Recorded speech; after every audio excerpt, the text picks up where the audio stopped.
Hello and welcome to episode 10 of the second season of Les Oderants. I am, as ever, Dan, and I am joined by Fliss, Ben, and James. Say hello, everyone. Hello, everyone. Hello, everyone. Right, that was nice, you see. Improving on last week's absolute, shit show. Yeah. The absolute depths of shitness. We are on our way. Okay, so what should we talk about this week? I want to just shout out a brand actually who. So this is they sent me some stuff to review, and I'm absolutely fucking mesmerised by it. So this is a brand called Achromic.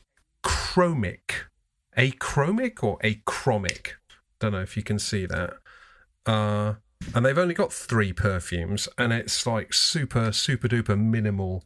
And they've all got weird names. Like this one's called ODR, which I guess is Odor 211.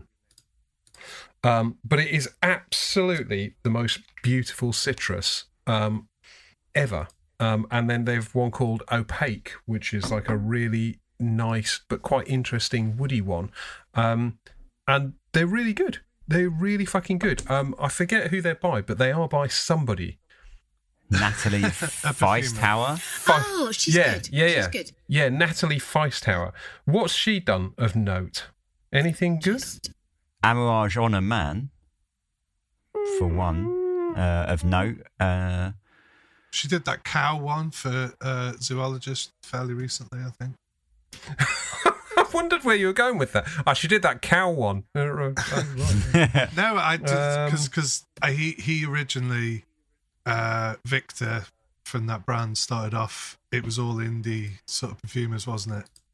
And then he started using like proper perfumers. Just to piss some people off. Proper perfume. Eau de Mauvais, Hermes. She did Eau de Mauvais. And Putain de Palaces by Italie Oh, D'Or. I love Putain de Palaces.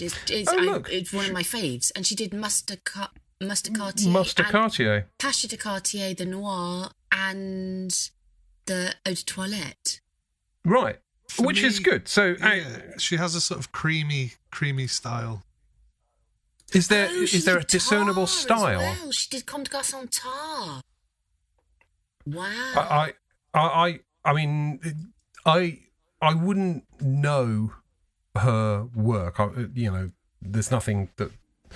But then, I don't know all that much. But there's nothing that sort of was.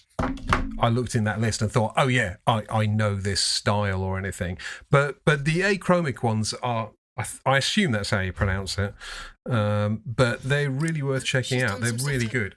Hey, Achromic, send us all some stuff and then we can talk about it. Yeah, she did Eau de Marvelous, I will tell she did Marvelous Constellation and Marvelous Pegasus as well. And she's done some really nice stuff. I will send you certainly some samples. And are they like Le Labo? Let's have a look at the bottle. It's that kind of style, though.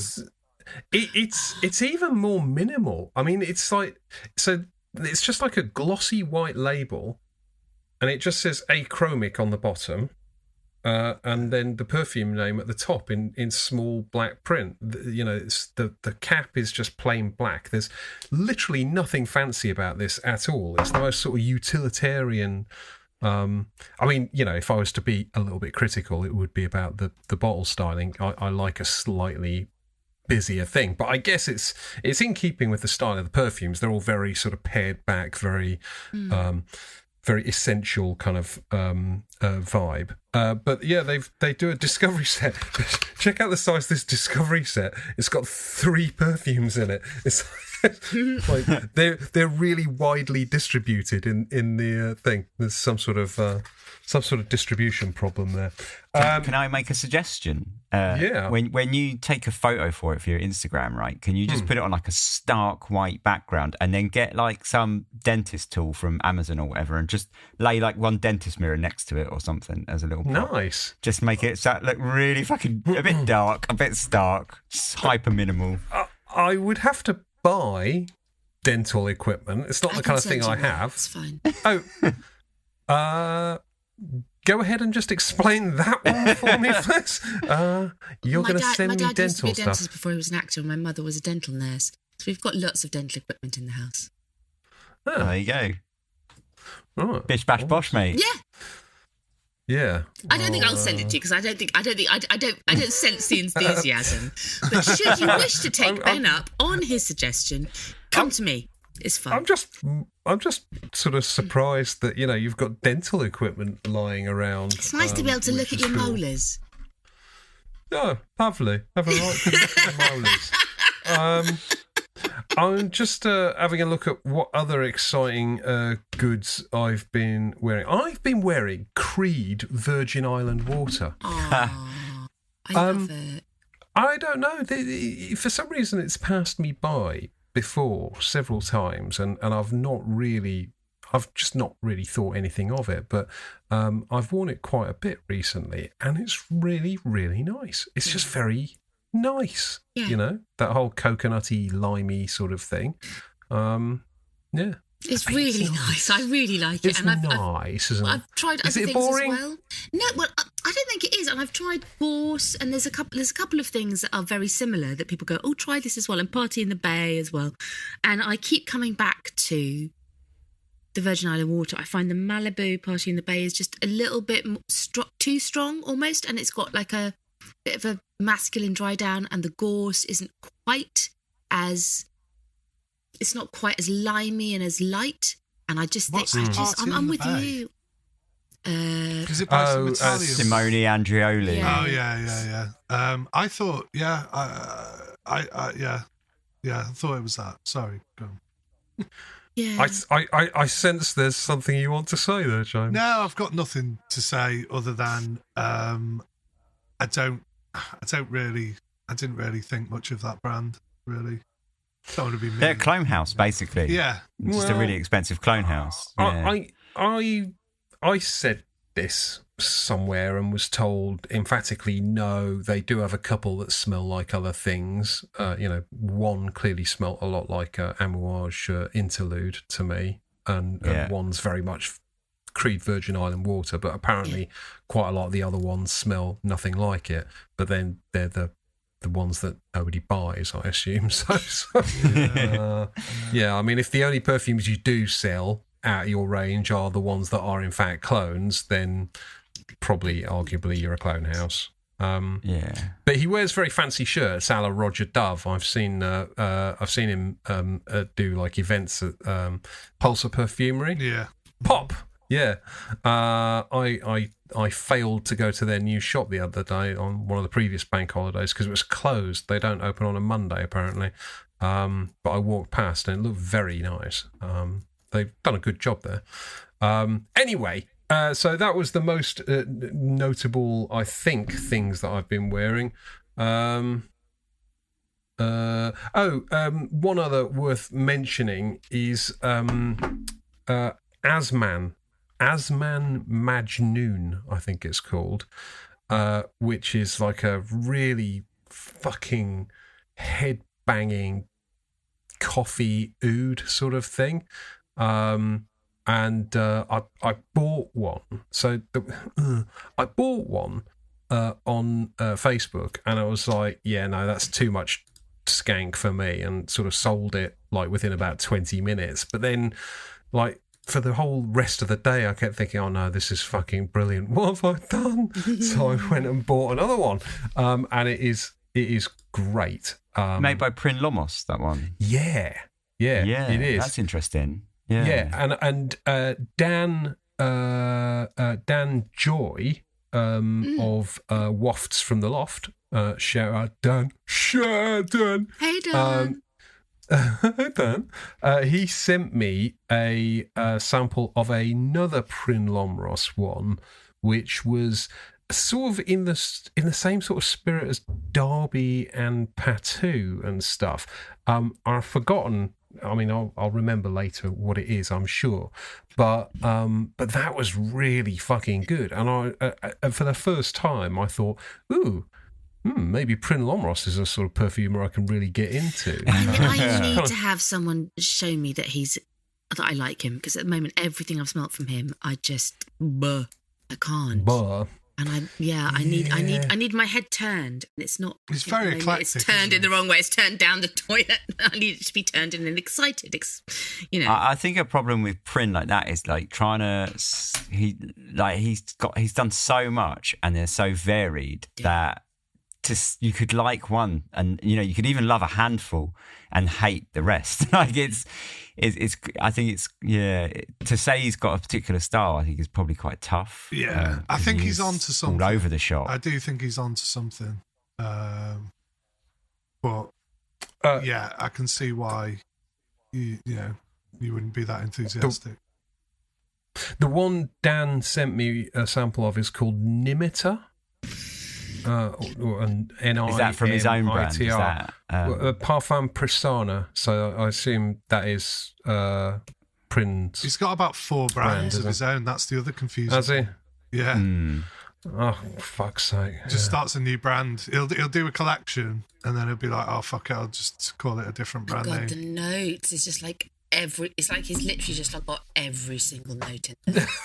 Every note under the castoreum, incense, civet, leather, oak mist, galbanum, opopanax, clarysage, styrax, musk, lavender, nutmeg, patchouli, labdanum, hyacinth, bay leaf, costus, Haitian vetiver, gardenia, plum, Good jasmine, Lord. birch tar, cade oil, tobacco, Australian sandalwood, lemon, mandarin, cinnamon and vanilla. You can just fade her out, Ben, and then fade her back in about 20 minutes, and she's still talking. All right, Prin. You're right there. You're right there, love. Yeah, quite extreme. So the other thing also I just wanted to mention. Sorry, I'm kind of hogging all the time here, but there's a chap called Grant.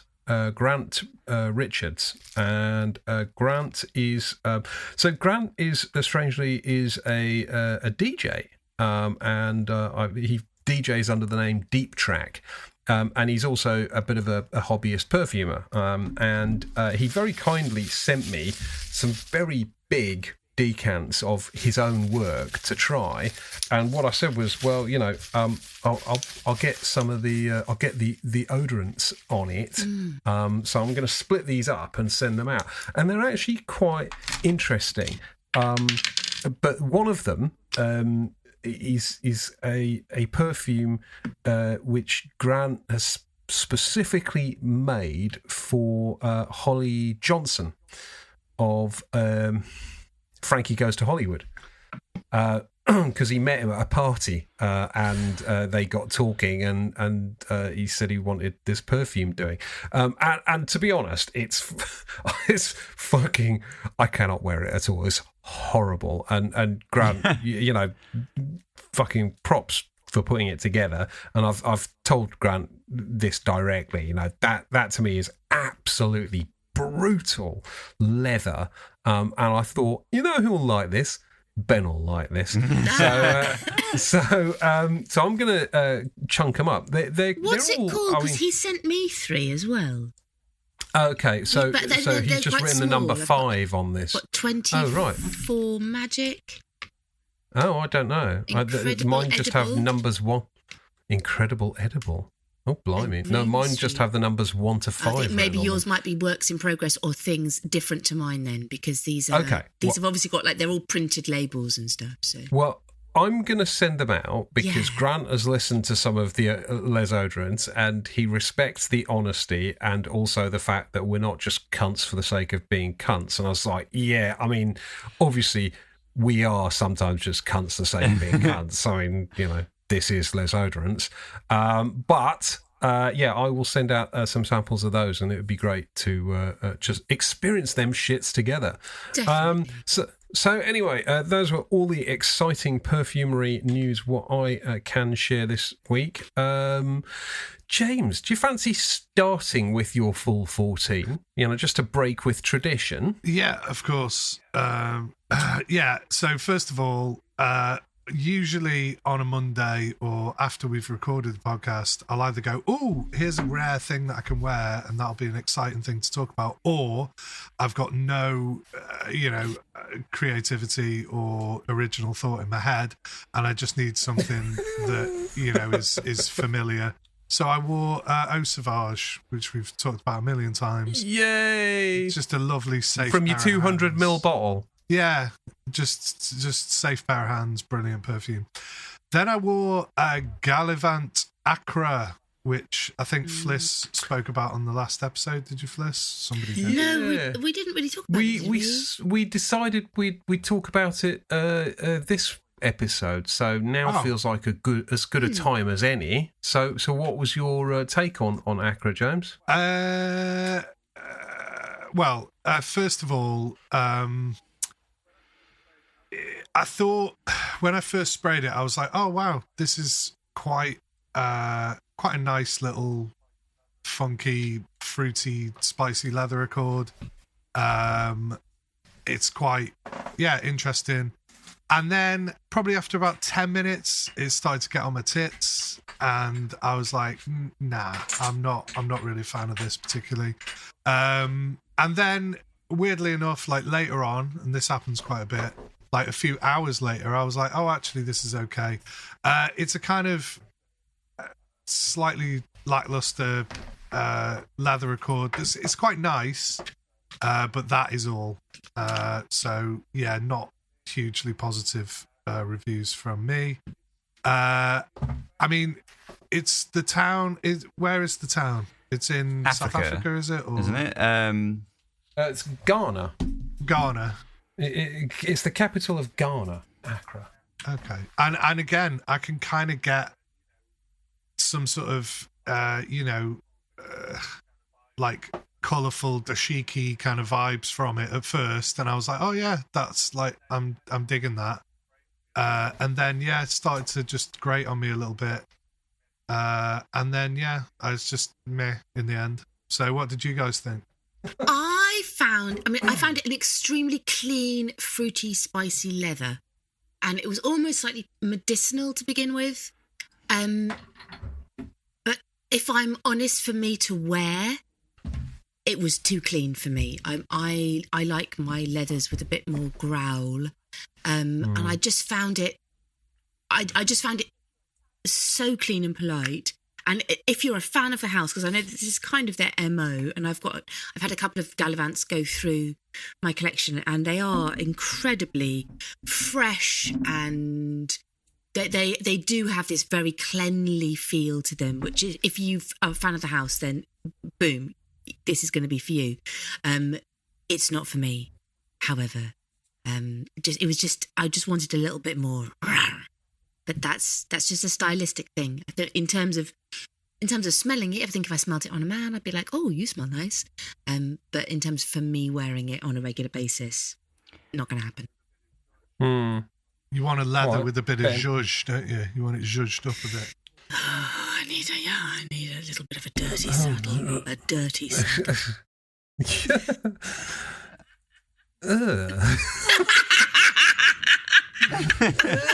You dirty bastard. You quite liked it, Ben.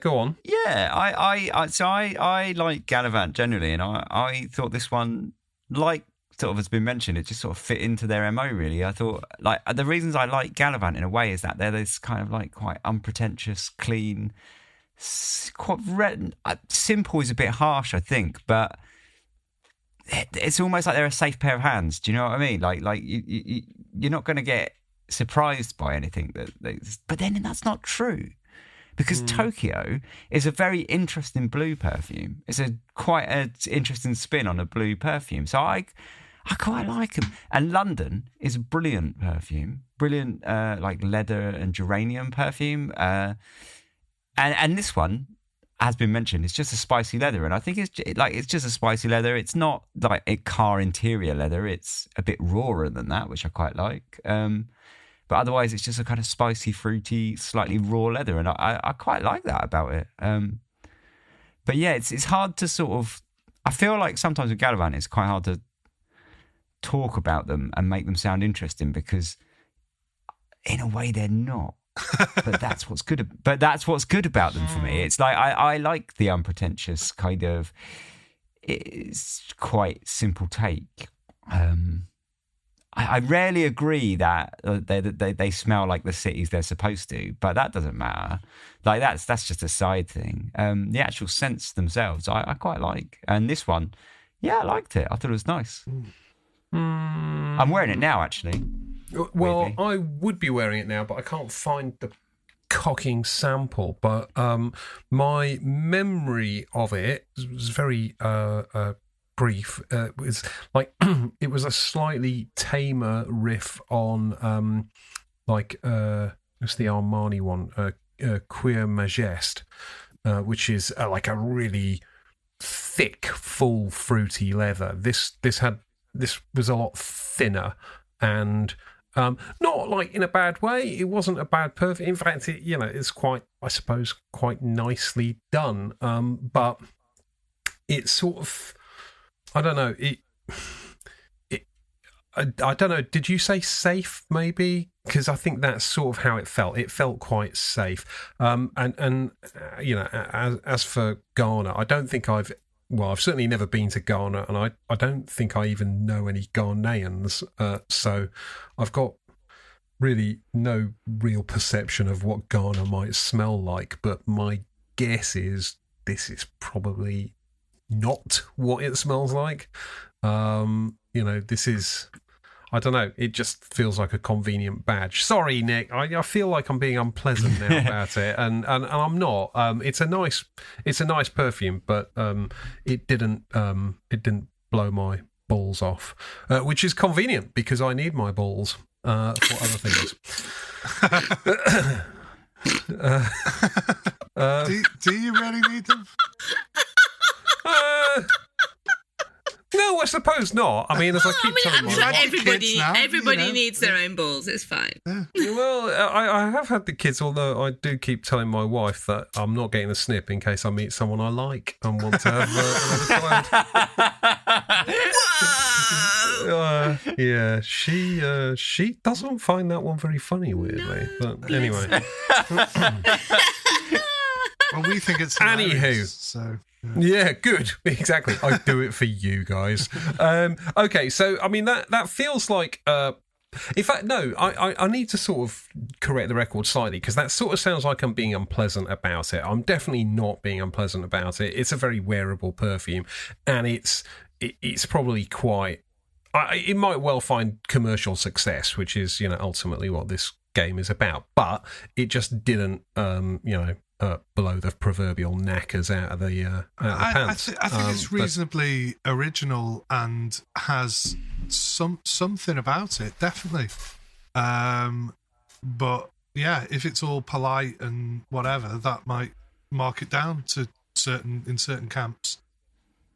I don't know. Yeah, I thought it was okay, but like I say, that bit where it started to annoy me, I can't.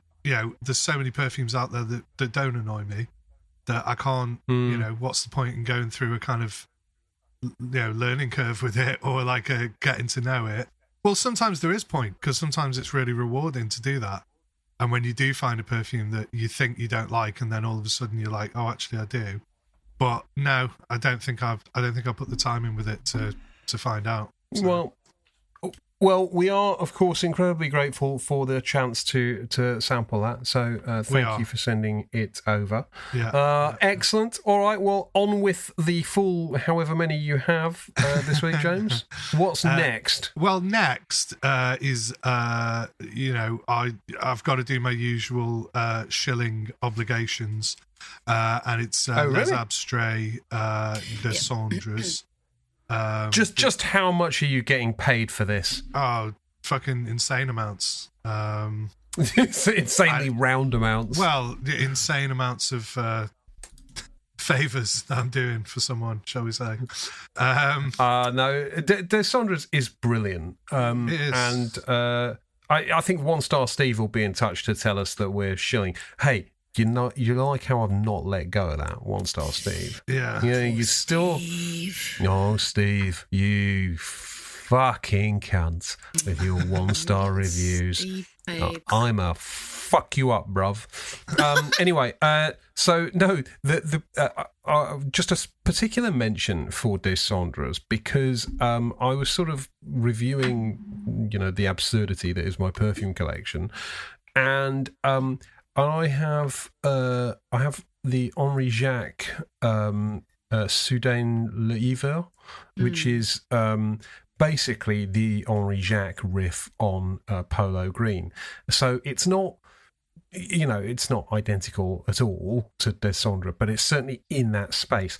And honestly, I think Descendres is better. And the Henri Jacques is like £700 a bottle. Descendres, I think, knocks it into a cocked hat. So, although I probably shouldn't say that, because it make me very difficult for me to sell my Henri Jacques now, but who gives a shit? It's the truth. Funnily enough, I had a discussion about value with our friend of the show, Rich Mitch, who actually just reminded me. Shout out to Rich. Yeah. Hello. He just reminded me that because there's a new Les Indemodables which has come out. Oh yeah. Is it a patchouli one or I don't know, something like that? Yeah, Hazelnut and patchouli, isn't it? Yeah, okay. yes, patchouli noisette or something it's called, but it's like a hazelnut cocoa patchouli. I have to say it doesn't sound like my jam at all. But sounds like mine. I can't wait. Yeah, well, this is it, and he said, it's like 220 quid or 220 euros for a 50 ml. Isn't it outrageous? Blah blah blah blah blah. And I'm like, look. Les Indemodables can do sort of no wrong in my eyes. I don't want to be ripped off, and I understand how perfume pricing works. And we've talked about value before and perception and all this kind of stuff. And they're one brand. I just don't fucking care. I just don't care. They're trying to compete in a market with other brands that are pushing the limits of what people will pay, or they're pushing these prices up all the time. And I kind of understand it, but I also don't. But it's kind of like, certain things get a pass for me, and I think the fact that the transparency of the brand, the sort of ethos, the materials, all that stuff, I just don't begrudge them being really expensive. One, because I haven't even got any money to really buy perfume at the moment, so I ain't going to be getting it. But I'm certainly not going to be moaning about it. And then he made the point. He said, "Well, look at Eugene's brand, which is the same perfumer, same materials, blah blah blah." And look how much they are for 100 ml, which I think just speaks to like how good Eugene's brand is, rather than slagging off Les Indemodables for they're more sort of competing in like a space where they're like a niche within a niche of like people who are in the know, who are prepared to pay for it and whatever. I don't know. Whereas Eugene's brand is slightly different. But the idea that price in any way really reflects cost to produce is I think, to be honest, a bit of a nonsense. More expensive to produce may mean more expensive pricing, but the relationship is not linear. But just on the subject of silly pricing, I was in John Lewis today. Which, by the way, fuck John Lewis. I hate that place. It's like they seem to be just like mainlining my salary directly into their dirty fucking coffers. But there was a guy. So my wife was, I don't know, trying some fucking absurdly priced skin creams or some bullshit. So I wandered off and sort of smelled the perfumes. They got a crap selection there. It's bollocks. But a guy and his wife just came up and paid full retail for 100 ml of Aventus. And I just sort of wanted to grab him and say, why are you spending £300? £300 now. When you can get notable scents in it, they smell the same. Yeah, mate. Is you stupid or something, bruv? Oh, by the way, just on that noted aromas bullshit, right? Is it just me, or did he say? Did he say it's like it's got more water in it? Like, yeah, he didn't say the water alcohol. thing pisses me off, man. It's like water. Yeah. What sort of fucking idiot? Just nonsense. Nonsense. Anyway. Okay, good. So, shilling. Quickly talking of cash, however, the new Henri Jacques with the collab with Rafael Nadal is $41,000. Well, I guarantee it'll be worth every penny. Yeah. For the tennis guy, the one who's got a big Popeye fucking arm and he's got one little skinny fucking emaciated arm. That guy. Well, I mean, I'm sure he does. I'm sure he does use both hands for the racket. But he have you ever noticed? It looks like he's. My mate's a joiner, and he's got a hammer arm, and we fucking take the piss out of him because it's like fucking Popeye, and the other one's like a fucking newborn baby or something, and he's got this big fucking arm, and that's what Nadal's arms are like. If you look at him, like whichever one he serves with is like fucking huge. He looks like he's won an international wanking contest. that just got a sigh from Fliss. Not even a. For God's sake! Don't be stupid, Dan. There's no such thing as an international wanking contest. I would definitely be the champion if there was. I was googling that. Look at your little arms, babe. I thought that's the sport for me. I finally found the fucking sport. Just like Olympic something hopeful. I can commit to. Yeah. Anyway, Olympic moving on. All of us. Yeah. Right. Let's move on. So we know we love that, and it was because we were doing an interview with Eugene, which we had technical difficulties, shall we say, and it didn't happen. But I just ended up smelling nice anyway. So lovely stuff. Then the next day, I wore Frederic Malle Uncut Gem. Because I was very like, whoa, hold your horses, everybody. Stop slagging this perfume off. Let's just stand back for a minute and let's, take it in. Frederic Malle's are not instantly appealing, always. Let's just, give it some time and whatever. And I was wrong. It's fucking shite. It's dog shit, right? And my problem with it is... I thought you were going to give us a big reveal there. Well, this is it. I wore it, right? I wore it at the time because I contacted Frederic Malle when this was first, announced and said, can I get a sample? Can I get... Oh, no, we haven't actually made any samples yet at all. But when the perfume goes, fully released, just buy it, spray a bit. If you don't like it, send it back. And I was like, well, that's really wasteful. What are you going to do with that perfume? I don't like this. What? And they were like, don't worry about that. It's our problem. Just fucking buy a bottle. If you don't like it, you can have a full refund. And I was like, no, I don't want to do that. But anyway, I did do that because they didn't have any samples. So I bought a little 10 mil, whatever they are, the travel spray. And I sprayed it on and I thought, hey, you know what? This is kind of modern style. It's somewhat... I can already smell why people don't like it, right? But I thought, let's give it a chance. And I started to kind of defend it after one day of wearing it, going, I like this, right? It's okay. It's not great, but it's okay. And then some time went by, and the hoodie that I was wearing, I must have dumped in my man cave room. And then weeks later, I picked this hoodie up, and I think I had to put it on because I was going outside at night or something. I just put it on and I was like, what the hell was I wearing this day when I put this on? This is fucking awful. This is the kind of shit that I would really slag off. And then I was like, oh my God, it's that Uncut Gem. So it took a while for me to realize. And I just think it's kind of quite offensive. Just the base of it is just really annoyingly sort of generic and so tenacious. It's ridiculous. It does have a little twinkling of a ginger note to it, which I do like. But as for the rest of it, that is just a stinker. That is not a good release from them. And sometimes I think, it must be good. He must know what he's he knows what he's doing. And Maurice Roussel, but on this one, I've got to kind of jump on the bandwagon with everyone who's slagging it off because it's not good. Just on the I don't think I've tried it yet, but on the subject of Mao, I went to Cheshire Oaks the other day for an abortive attempt to find a prom dress for my daughter, and I popped in the whatever beauty store it is there and tried again the toothpaste one.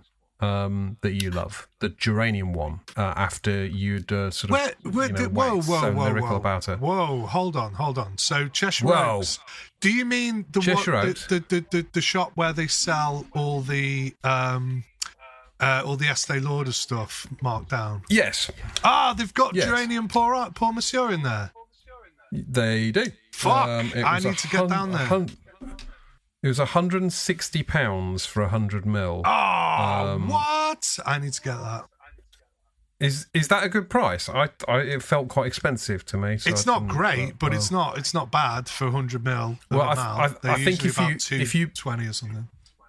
If you buy 4 things, I think you get 25% off. So you could buy essentially 4 bottles and get for the price of 3. I wouldn't do that. That's anyway, fucking mental. But that's a lot of toothpaste. But my point was, it smells nice. It's really good. And again, I think you are right, and I was too hasty on that one. It's a really good perfume.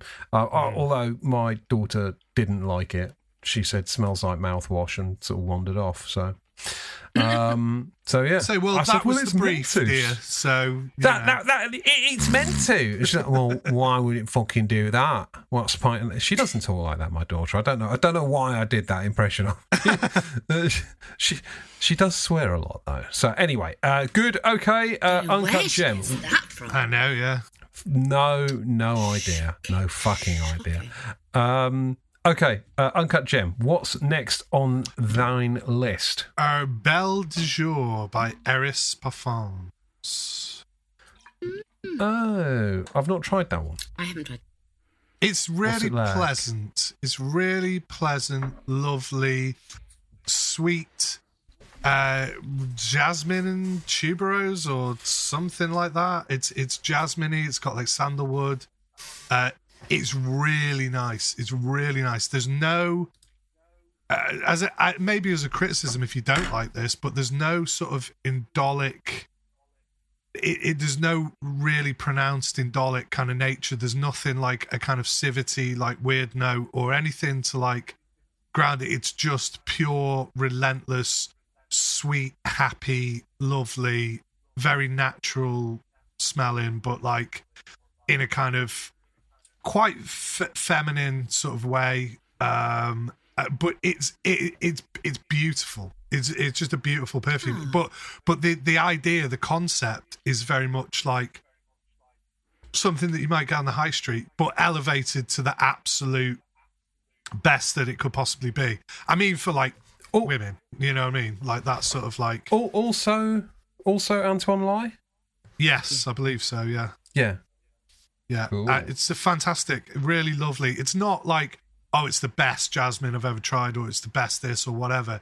It's just a really, really nice white floral perfume of like the highest quality and doesn't get on your nerves. And it's quite, like I say, quite sweet in many ways. Just a lovely thing. Then I wore Mio Frusciuni Narcotico. Mio Frusciuni is a brand by a guy who's got an even more cool name. They weren't the ones that sent us samples before, were they?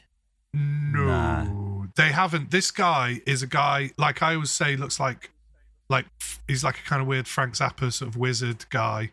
And I imagine him living in like a shed or something. And he's a herbalist. That is like his title, like a herbalist artist. And he's called Imprezzibali. His surname is Imprezzibali.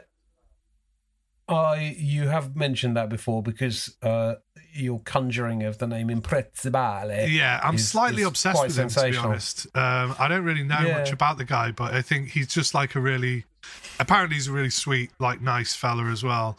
And you can sort of see, he comes across like that. And his perfumes are really original, really cool. And this one is a really heavy patchouli, but with like masculine kind of, it's all like the best things that you could imagine from like, those kind of patchouli forward men stuff like Givenchy Gentleman, like the original one, or even dare I fucking evoke Balenciaga Pour Homme or things.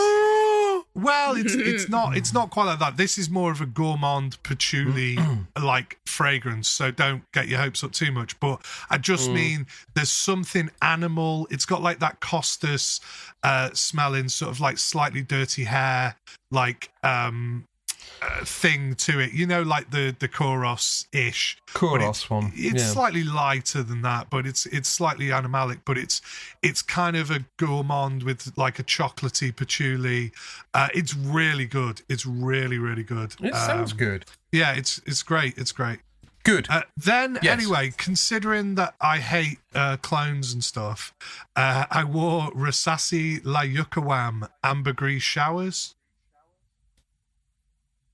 No, what that is. Ambergris Showers. Yes. What's that a clone of? Apparently, it's a clone of a that brand that I think Ben likes them or hates them or both. The fuck that could be any of it. Yeah, like one of those twatty fucking Harrods brands, like Memo. That's it. Yeah, yeah. There you go. See, that was a good description. You got it from that. La Yukawam are obviously like a trio of perfumes, or is there four? I don't know. And they're all. What I liked about those is that I, however naively, or I might be in denial or something, I just think, yeah, they kind of made those. Yeah, they're sort of clones, but they're kind of doing it for a different market where they're not, because they're actually probably mostly sold not in the Middle East. They're kind of for, I don't know, Western sort of, I don't know, but I just kind of see that they get a bit, somewhat of a pass for me, some of those kind of Arabic brands that are doing like clones and stuff, because they were kind of doing it like before anybody else. That doesn't make it right, but anyway, Ambergris Showers is a kind of like metallic citrus, ridiculous sort of perfume, quite modern, does definitely have an ambergris thing to it, but it's clearly like, a highly synthetic sort of fixative accord of ambroxan and all those kind of like things, but yeah, I mean the citrus is really bright and sort of zinging like all day, and I just like it. It's kind of a guilty pleasure because I want to think it's shit, and I kind of do think it's shit, and certainly if it was one of those memos and it was like 350 quid or 400 quid or something, I'd be like, that's a bit ridiculous for what it is, but I think it was like 60 quid or something, and I was like, yeah, okay. So that I love that. I love that when you when you want to think something's shit. I really want to think this is shit, but it's not. So yeah, that's like it. that. The feeling. So it's not like some people might listen to me saying that and go, "Oh, don't know what the fuck he's on about. Wants to hate it." I'm glad you can identify with that. Yes. It's the snob in you. The snob in you wants to fucking know that this is bullshit, but then the fucking, the objective, reviewer in you sort of says, well, actually, it's all right. It's not even the reviewer. I think it's just the human being, the flawed human being that I am.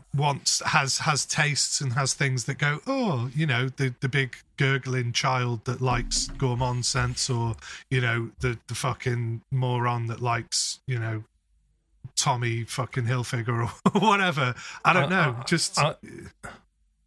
Yeah, whenever I hear a Coldplay song that I like, I have that sort of slightly that fucked up dissonance, because I sort of I despise everything about them, and yeah, if I hear one, I'm this is a catchy tune, I rather like it, and then I'm such a cunt, I hate them. But I went to university. It's sort of okay. With Coldplay, Did you? Yeah, they used to be called Starfish when we were studying. They were called Starfish, and then just before finals, Will, the drummer, kind of came into our common room and was like, I don't know what to do. I've got this gig that's going to clash. We've just been signed. And we're like, what are you going to do? And he's like, apparently we've got to go and support Oasis at Glastonbury. We were all like, fucking hell, mate, go! Wow. I didn't. Were they cunts then? No, they're lovely, really lovely. He used to be fair though, he used to fucking nick my notes when he was, and he's never actually ever said thank you. So maybe never put you in the liner notes. No, he hasn't. So they are cunts, is what you're saying? Yeah. No. Will has always got a special place in my heart. I don't know about the rest of them. I've heard what I need to hear. Yeah, cunts. And but no, it's drummers are sound. I know is what you mean about what you. you're saying. Right, drummers are all right. Drummers are all sound. Yeah. Okay, good. It's good to know. Right, okay, that was your ambergris showers. Ben, did you want to come in there? Yeah, jumping back a little bit, just that Mio Foschini or Foschini or however it is. Have you ever tried Odor 93? Yes. That's a fucking banger. And Dan, is that I'd really like same to. Brand? It is, yeah, and I'd really like to, because it's tuberose, like it's like a big tuberose, but that's to say that about it is just it's so much more than that. It's got so much going on, and it's really interesting. But I think because your whole kind of revulsion towards tuberose, I think that's definitely one of the perfumes that could potentially test that. I think because it's undeniably a tuberose perfume. It's got a big tuberose heart in it, but it's got so much more that can distract you from that as well, if you like. Do you own it? I do not. I wish I owned it. Someone was selling some on the group. I shall have to have a noodle but around. I didn't buy I'll it. see if I can get a sample. But also, having said that, Ben, I think he could potentially hate it more than any other tuberose by the same rule. Do you know what I mean? That's always possible. It is quite a wild perfume, but it's it's an interesting. It's definitely interesting, and it's a really fascinating sort of tuberose perfume. Yeah. Okay. Anyway, sorry, carry on. Right. Where are we up to, James? We're meandering through. We're halfway through. Halfway? Fuck, man. I know. There's been lots of talking points, hasn't there? So, Juice Box, Black Powder. I always pull this one out. Another, kind of modern. It's a Raskinay creation for Juice Box. It's extremely amber extremey. But it's also kind of morphs from mucky vetiver and slightly oily rag to this kind of grape soda note that it's supposed to have, or accord, which it definitely does have. It's a wild, weird perfume. And I fucking love it. I love it. I think it's brilliant. But you could smell it and go, "What the hell is this?" And by the same rule. So then I wore Xerjoff Casamorati 1888, which is the only Xerjoff that I own. And I love it. The very floral one. Yes, it's kind of powdery, carnation, ylang ylang, spices, but it's perfect. It's probably one of my favorite perfumes. Really? Yeah. And I hate Xerjoff, and I don't really think that that perfumer Chris, whatever he's called, I don't really rate him particularly. Chris Morris. Yeah, but that is just special, that stuff. Chris Morris, aka Christian Carbonell, is it? Yeah.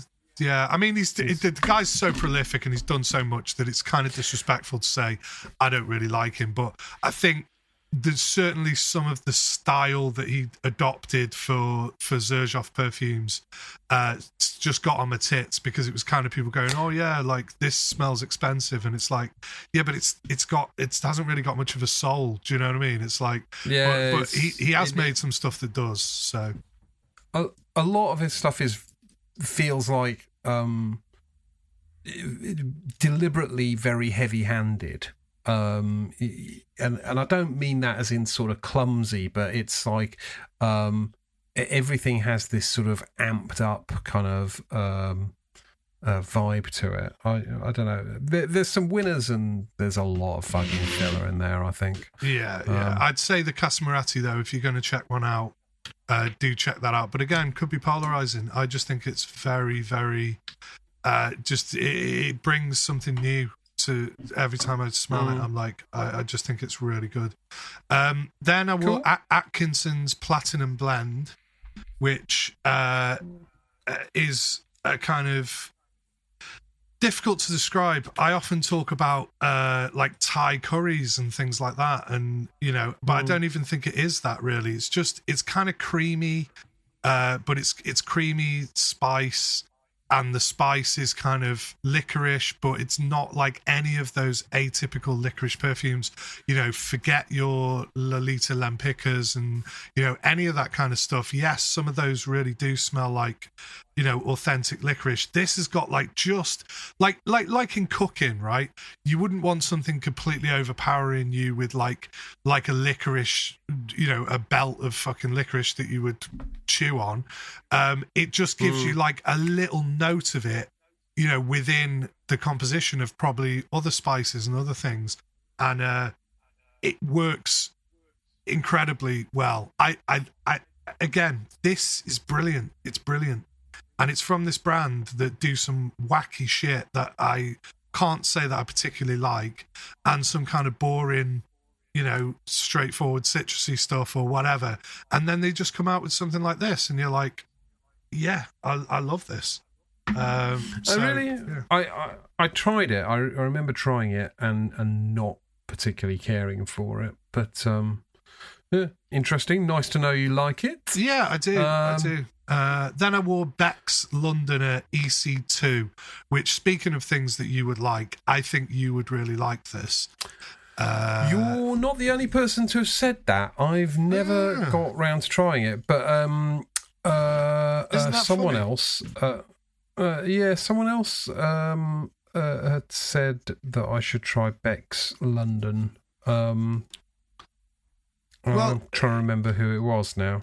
EC2 is a kind of it comes across like a sparkly labdanum or a libanum type vibe, and it probably does have some of that like driving it, so it almost feels like incense, but it's mainly juniper, cypress, cedar, and probably vetiver as well. Like, make it just this like woody kind of onslaught. And I usually don't like woody on top of woody on top of woody, but with this like kind of juniper sort of like twist to it, it's quite like fresh, but like, lasts a long time, and it sort of comes through. It's good. It's good. And they're sort of almost like a dead brand. I don't know if they're still going, but I know that Bex is a woman who set it up. I'm assuming she's called Becky something. Maybe I'm just assuming that. And they were all based on like obviously different London postcodes and things. And some of them, kind of oud roses and different things. But there's a few interesting ones, and that was just a sample that I had lying around, and I liked it. I enjoyed it, and I thought, I reckon this would be up Dan Street. So there you go. Is that brand now gone? Did you say? I don't know. I maybe I'm like killing them off, but you don't see them. Well, you don't see them in any like niche places. I'm sure I probably got that from like Bloom or one of those kind of places that distribute these sort of new brands, and I've not seen them for ages, so I'm just assuming that they've gone. But maybe I think she still sells them, or you can still buy them directly from the website or whatever. I don't know. But anyway, is it Bex? Is it BEX? BEX, yeah. Yeah. Okay. Cool. All right. Okay. Cool. I have a look. Then I wore Bedeau Chez Noir. We had a lovely, nice. We had a lovely chat with Amanda from friend of the show. I'm her favourite. You certainly are. Yeah, well, you might find out differently from we had a little chat with her, didn't we? We did. What? What for? She didn't actually say that. She said that. In fact, I don't think she actually. I think she sidestepped the "Who's your?" Did you fucking favourite? put her on? You put her on the spot, didn't you? You said, "Who is your favourite?" And what did she answer? I think she said we were all her favourite. Fuck off! Fuck off! Right, this is some bullshit. If I find out I've been lied to about this, I'm gonna fucking. I think it's not really a lie, pissy. is it? I think she was just making me and James feel better about ourselves. Yeah. Because I mean, incomparable. Well, it would be madness, and she certainly has never sent me a perfume that says I'm your favourite on the bottle. So why? I think she was just being very nice. She's trying to stop the infighting, wasn't she? She was. She really was. I think she was just trying wants peace. Let's all just love each other. It's an intractable problem, I'm afraid, and she's served only to make it worse. This is terrible. Okay, good. How near the end are we, James? Sorry, we're nearly there. We all love Chez Noir. It's great, isn't it? How fucking brilliant. Absolutely. Anyway, so then I would Juliet Has a Gun, Moscow Mule. J-Hag. Yeah. J-Hag, yeah. I've tried that and it was unremarkable. It is my unremarkable. Recollection. It is unremarkable. However, I like the freshness of it. I like the kind of minimal sort of nature. They've got one called like Sunny Side Up or some shit, and like No Perfume and all those kind of like minimal ones. I actually quite like some of those. I've got to say, I do really like them. Just that kind of stupidly minimal sort of approach. I actually on Saturday I took that with me because I thought it's going to be a hot day. I just need something fresh. I don't want to be thinking about what I'm wearing and stuff. Because we went to Leeds because Jenny was doing a wing walk. What? Yeah, Jenny. Really? Yeah, Jenny. Is she fucking clinically insane? Yeah, well, she is. I mean, sorry, I should just check. You do mean like literally walking along the wing of a plane that's like flying around? Well, you're kind of strapped to the top of it, aren't you? So she basically. Oh well, that makes all the difference. Well, it's like an old biplane. And they did because the new ones are just so much less reliable.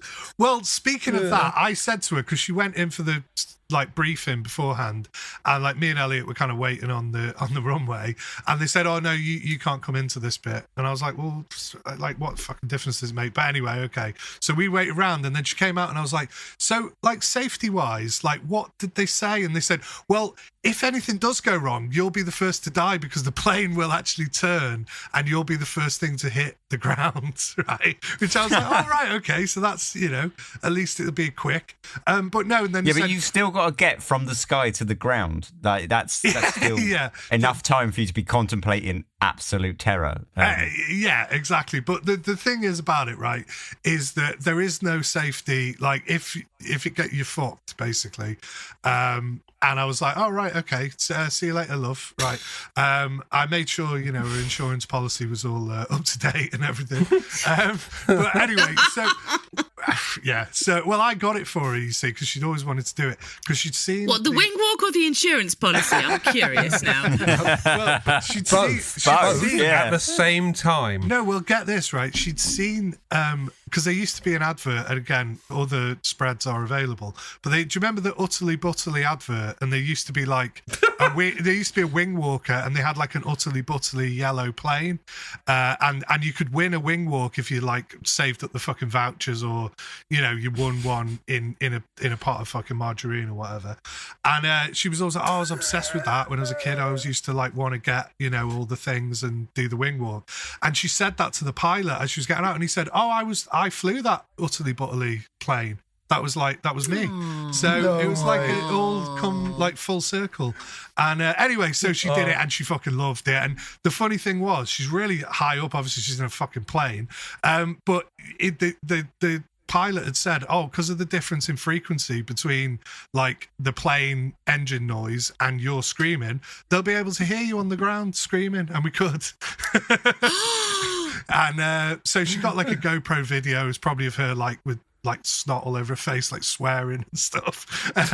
But it looked fucking amazing. In actual fact, when I'd watched about 3 people go up, I was like, oh yeah, I'd quite fancy having a go at that. From before being like, fuck that, there's no way I'd ever do that. To being like, maybe I would. Way.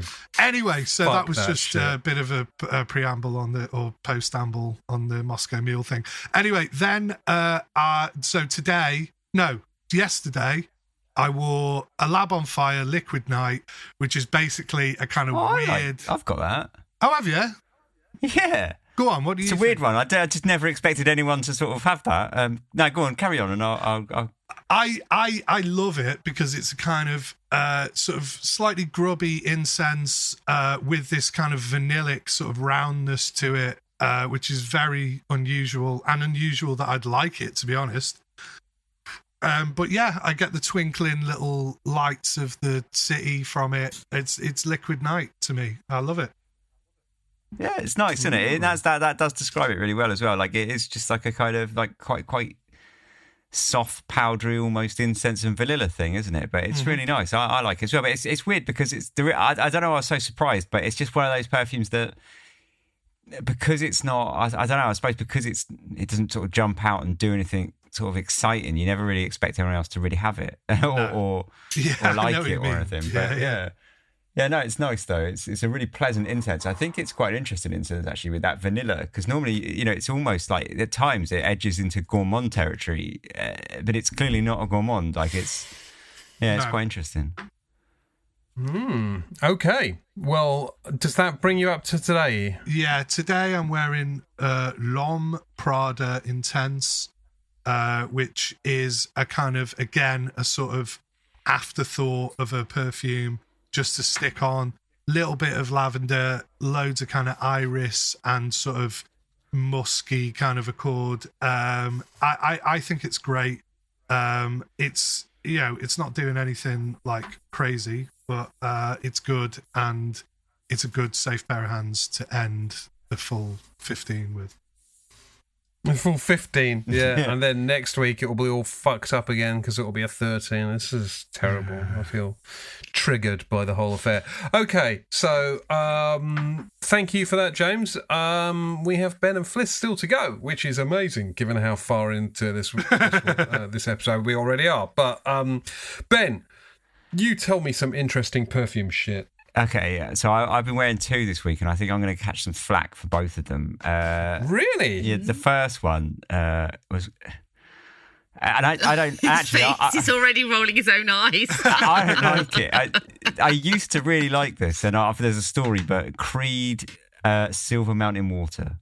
Wanker. Now, I haven't worn it. I haven't worn Silver it for Mountain ages. Wanker.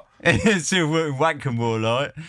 No, I used to really like this, and when I was younger, I totally sort of fell for the David Bowie "Where's This Perfume" shtick, and I was like, yeah, it must be great, and I was really into it. And I felt like it was this really sparkly modern tea fragrance that was kind of cool. And I wore it, and I was just like, fuck, this smells like a fusty old man. I don't know, your guys' opinions of that one? I adore it.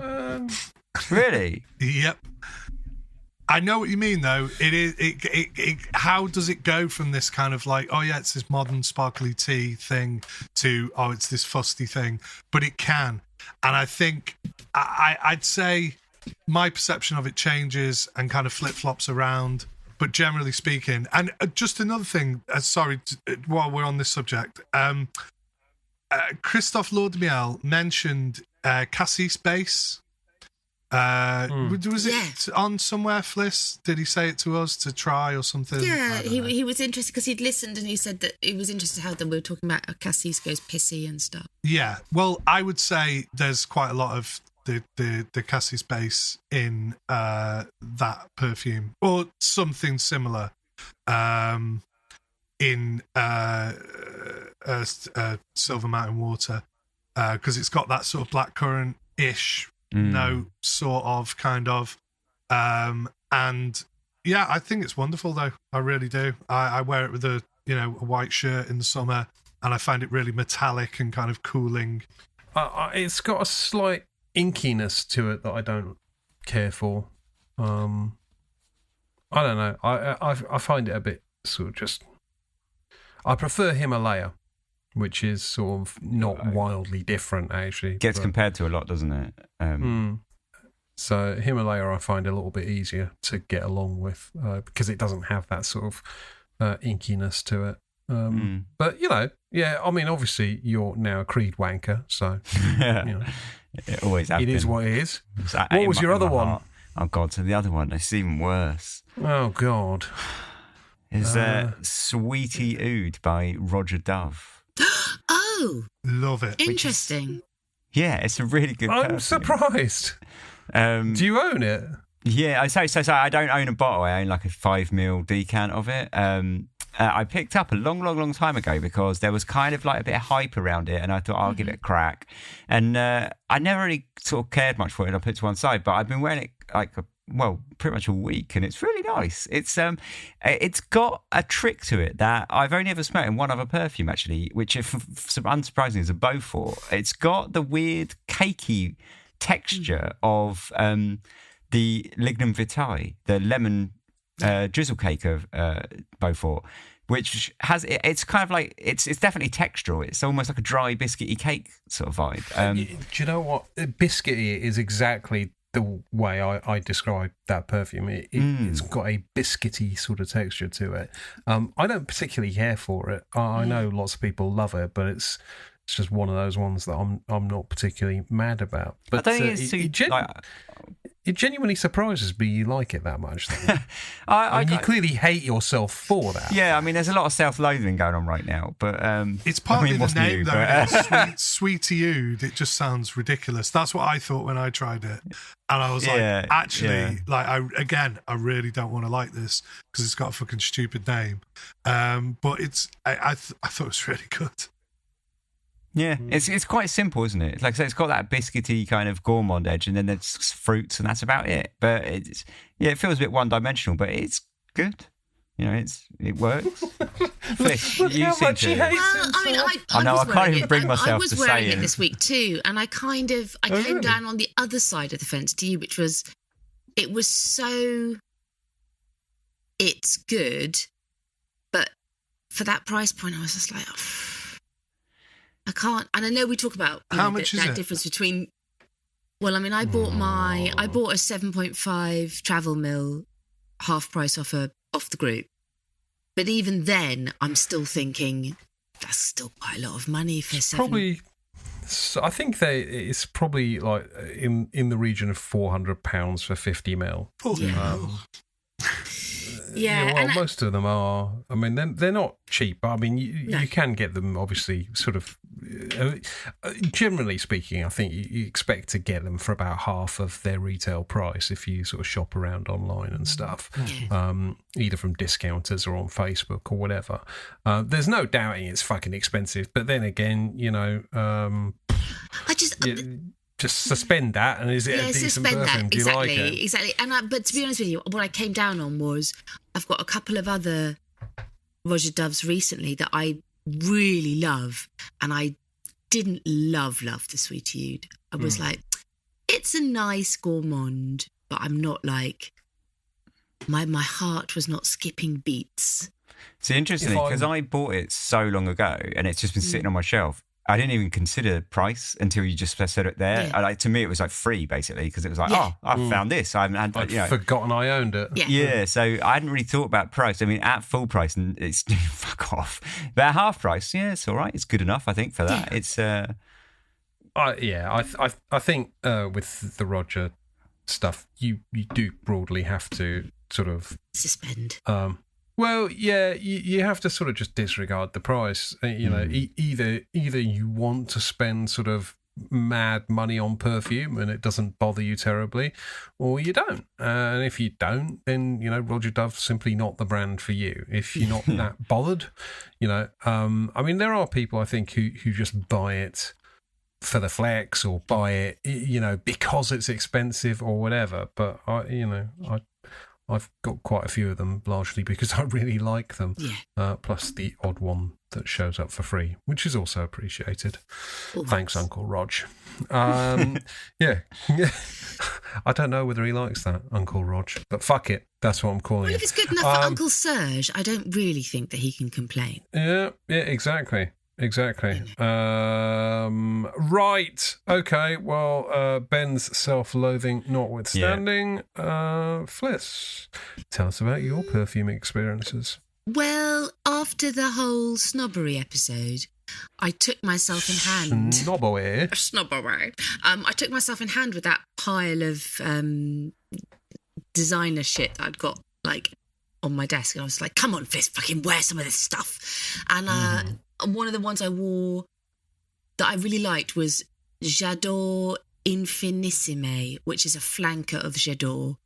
And it was really nice, actually. And it was very spring-like and clean. It says tuberose on it, but actually it was much more jasmine-y. And I really liked it.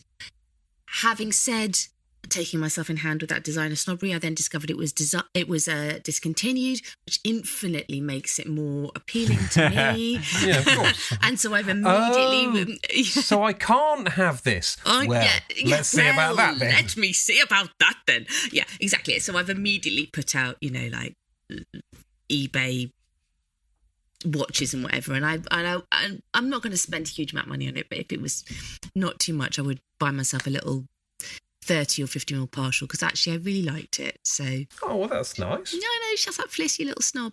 That kind of thing. No, it's fine. It's nice. Yeah, it's fine. I don't know the perfume, but it's nice that you have reconnected with some pleb juice there. Some pleb juice. Absolutely.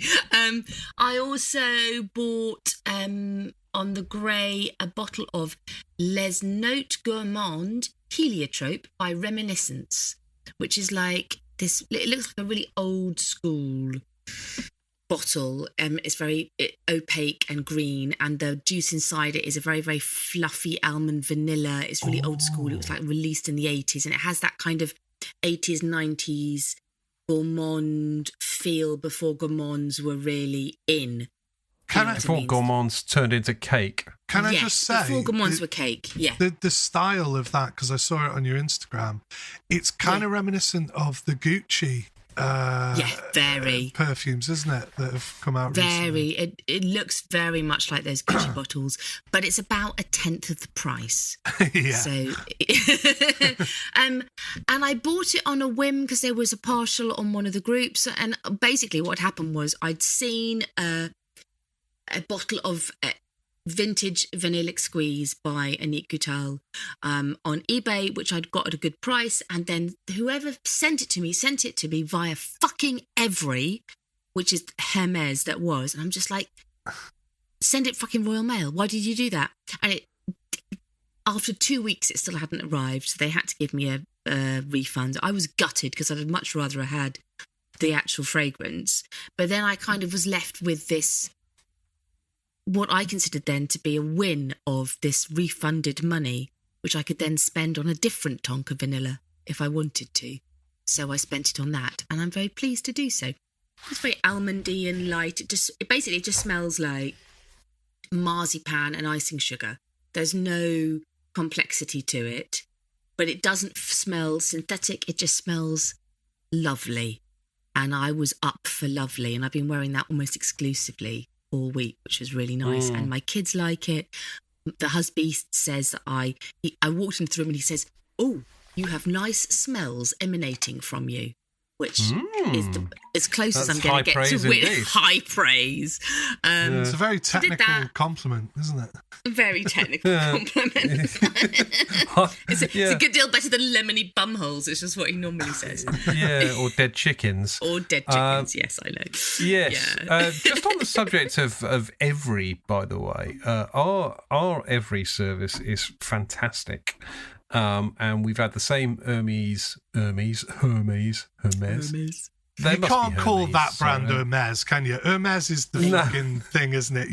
They're Hermes, agreed. Aren't they? Yeah, they're Hermes. Well, they're every now. But we've had the same driver for years. And he's this extremely cheerful American guy who often will stop and just talk about like shit, like, you know, pizza ovens and random stuff. On Friday, he came rolling down the street with his windows down, blaring Rage Against the Machine really loudly, which was, you know, like simultaneously brilliant and antisocial. So, but yeah, Hermes lady's lovely as well. She basically she keeps all of her stuff in bags and she'll give it to you in the school queue.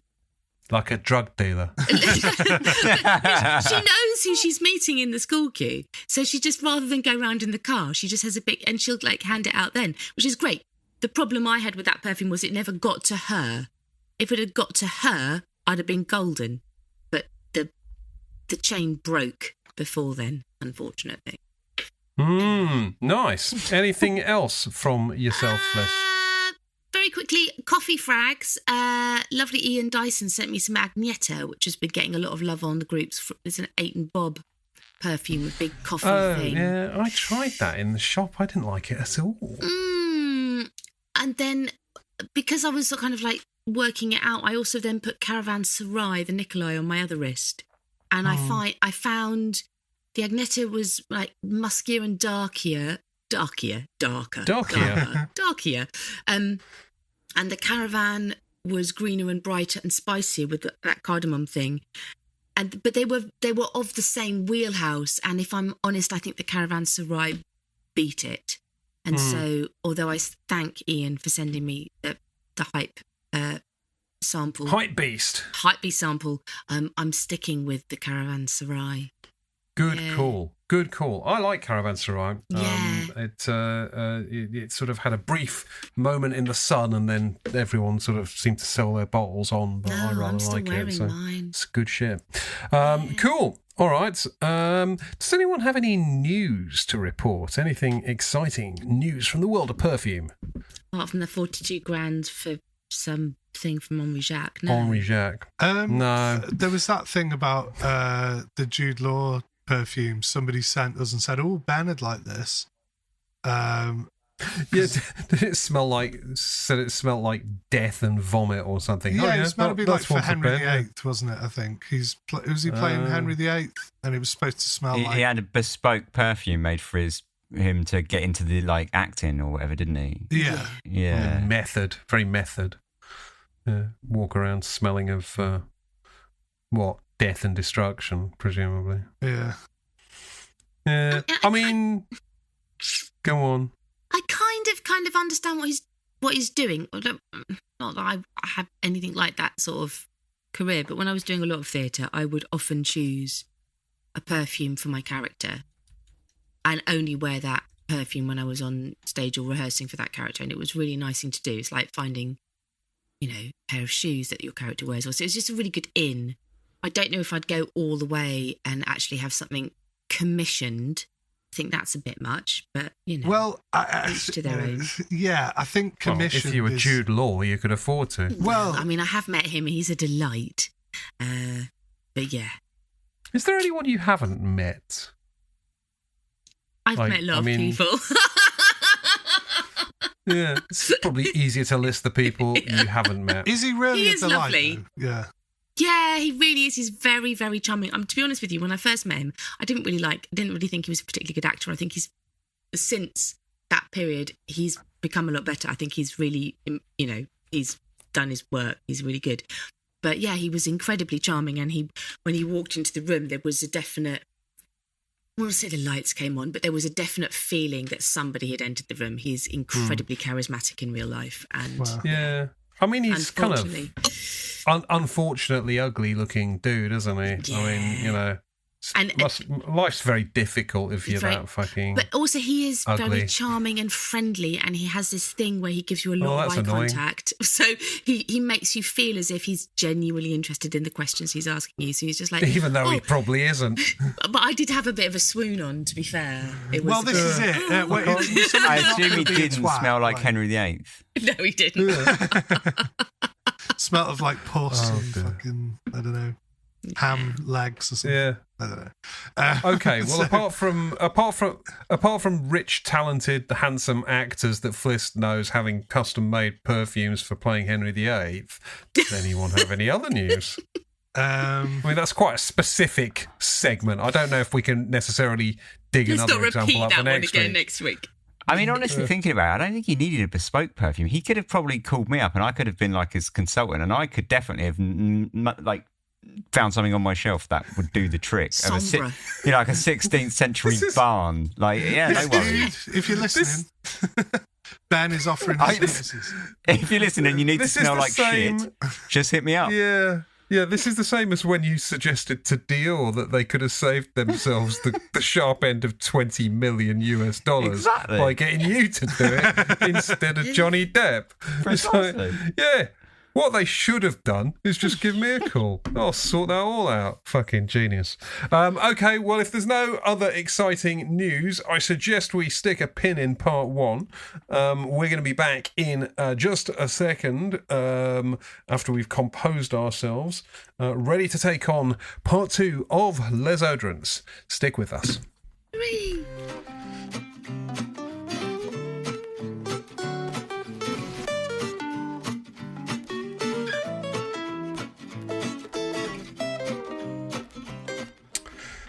Hello and welcome back to part two of Les Oderants. I feel like full disclosure is required here. We recorded this a full week ago and we all sort of got up the next morning and we talked about it and we're like, yeah, we need to do better for our fans, all of our adoring, beautiful fans. So we're re-recording it. And this is take two. And if you don't like it, you can fuck right off, because we don't care. We really don't. No, honestly, clearly we do care, otherwise we wouldn't have re-recorded this bullshit. So we are going to do a sensational, high energy, high impact part two on materials. James, care to explain these materials and where they came from? Yes, I can. Okay, so I think what Harry Sherwood, shout out to Harry Sherwood, and Harry Artificient.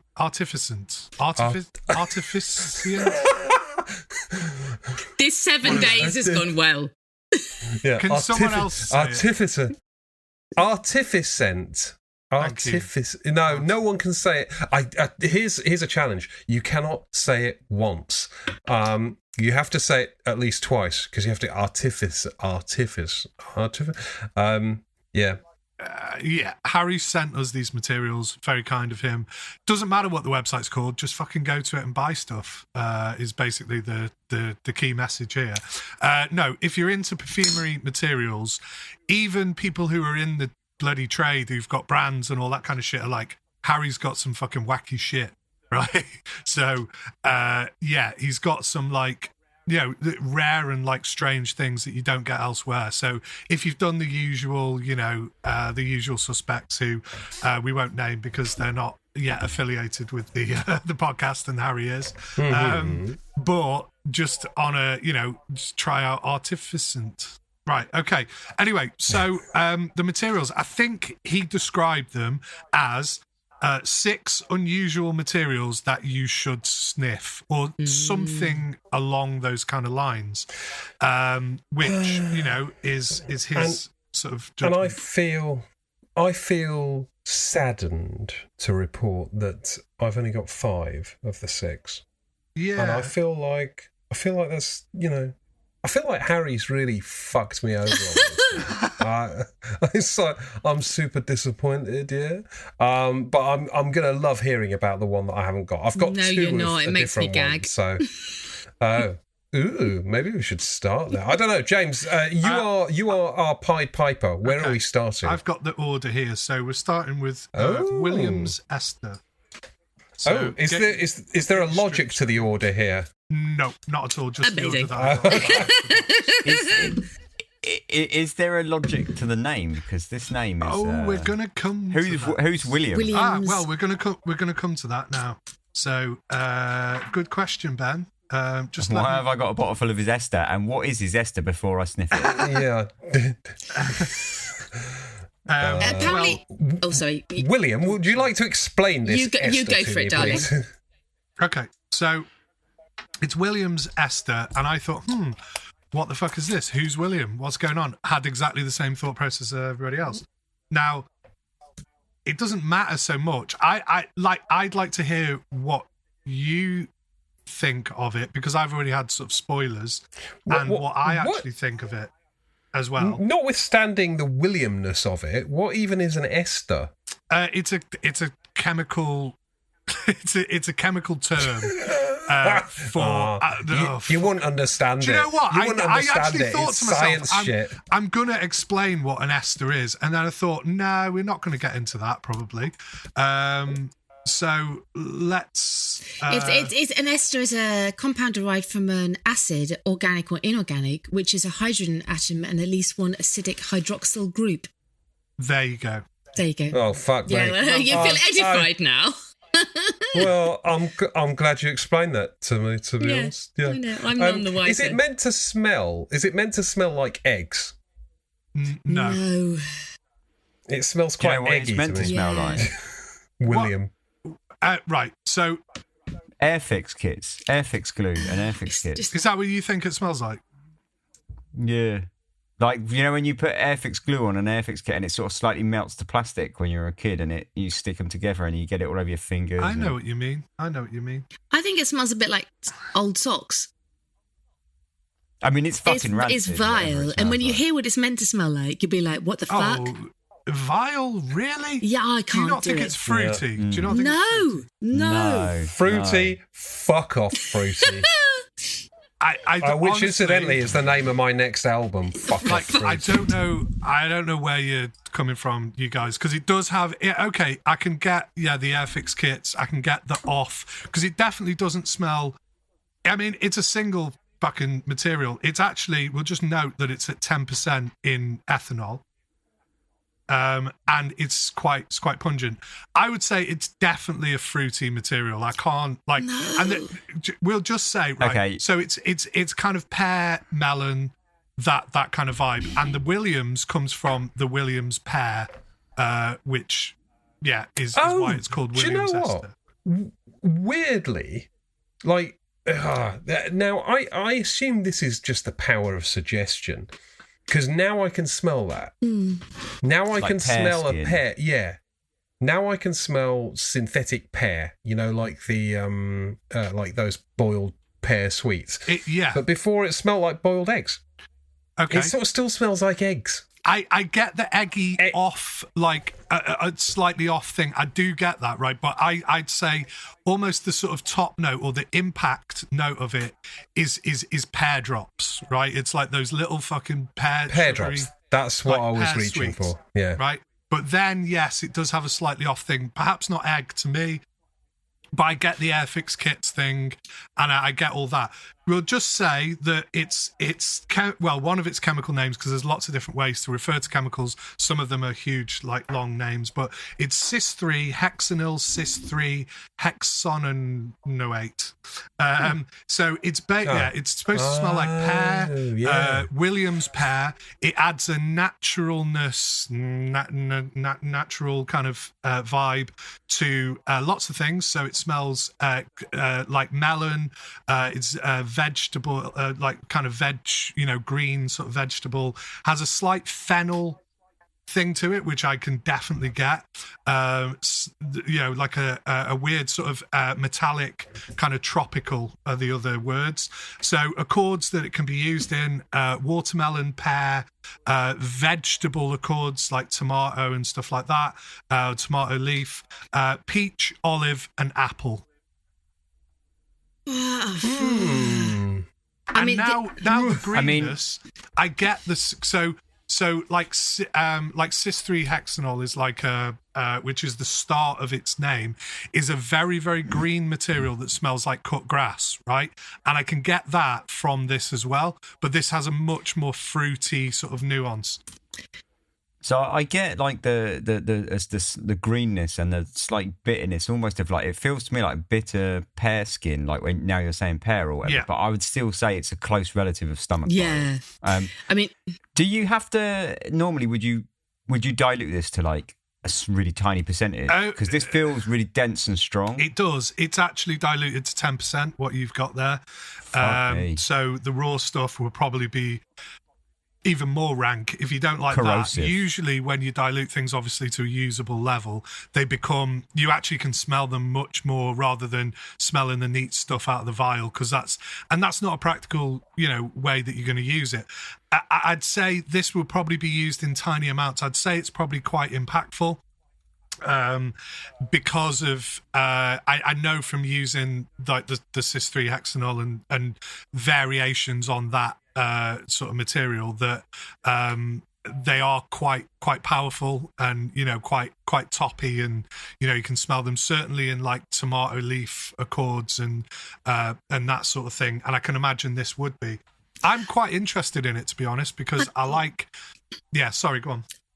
For me, it just smells slightly mouldy, and I can just about, once you know about the Williams pear, I can just about smell that in there. But for me, it smells so powdery and fusty, and that old socky. It's not cheesy old socks, but just those old socks that are just a bit like wet old socks. Wet, yeah. I know what you mean. It's just not. It's got this smell that to me, I often say it kind of smells like Legionella or something. It's like that, like if you've had like a remnant of water in like a jerry can. Yeah, it does. That's Legionella's probably not a good smell. No. But like off like stagnant water, basically. So if you've got a little bit of water in the bottom of a container, and I get that at like the very sort of back end of that, but it's got all the nice pear stuff, and a lot of the time you can't dismiss materials because of some off note, because you can either negate that in the formula where you don't even smell it, or you just use a different material, or you might pick up on that more than other people, etc. There's loads of different see, this is where I would be terrible at perfumery, because I would smell that and I'd be like, fuck that, that's not going anywhere near any of my perfumes, and I'd be missing out.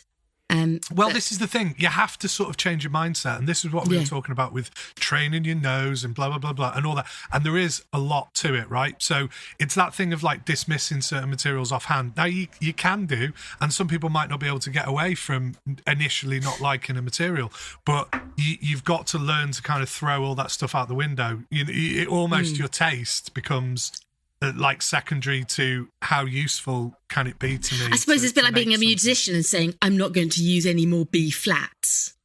Yeah, I suppose. Yeah. You have to be like, fuck B flat. Fuck B flat. It's a shit note. I'm not going to use it. Yeah, that's a really bad analogy for any musicians listening. It's the only one that came to my mind. I don't even know what B flat is. So it's a shit note. It smells like old socks. Smells like pears, apparently. So question. I have a colleague who does that, and now I've started doing it. Before you ask a question, just saying the word question. It's like signposting. Hey, question. That's a very like middle management cuntish thing to do, isn't it? Like, question. Fuck off. And what it usually means as well is challenging your last statement. You're wrong. Yeah, but I'm not going to say that. I'm going to ask a question that does that for me. Okay, fuckers. Right. I fucking hate the lot of you. Right. So here is my question. Denim. Yeah. Piss off. Right. So this is at 10%, which I assume means it's basically 10% of Williams ester with 90% of like perfumer's alcohol or something. Yeah, not perfumer's alcohol, like ethanol. Ethanol. Okay. Because perfumer's alcohol is shit, by the way. Let's just have a little conversation about that. Sorry to interrupt.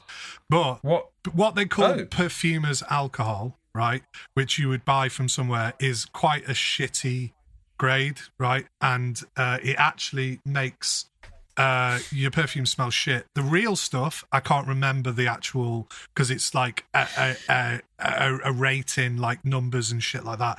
But there's an ethanol that you can get which has, you know, a slightly different kind of makeup, which doesn't have that off weird smell to it and is much better for doing perfumery. However, you need to have a license to order the chemical. Okay.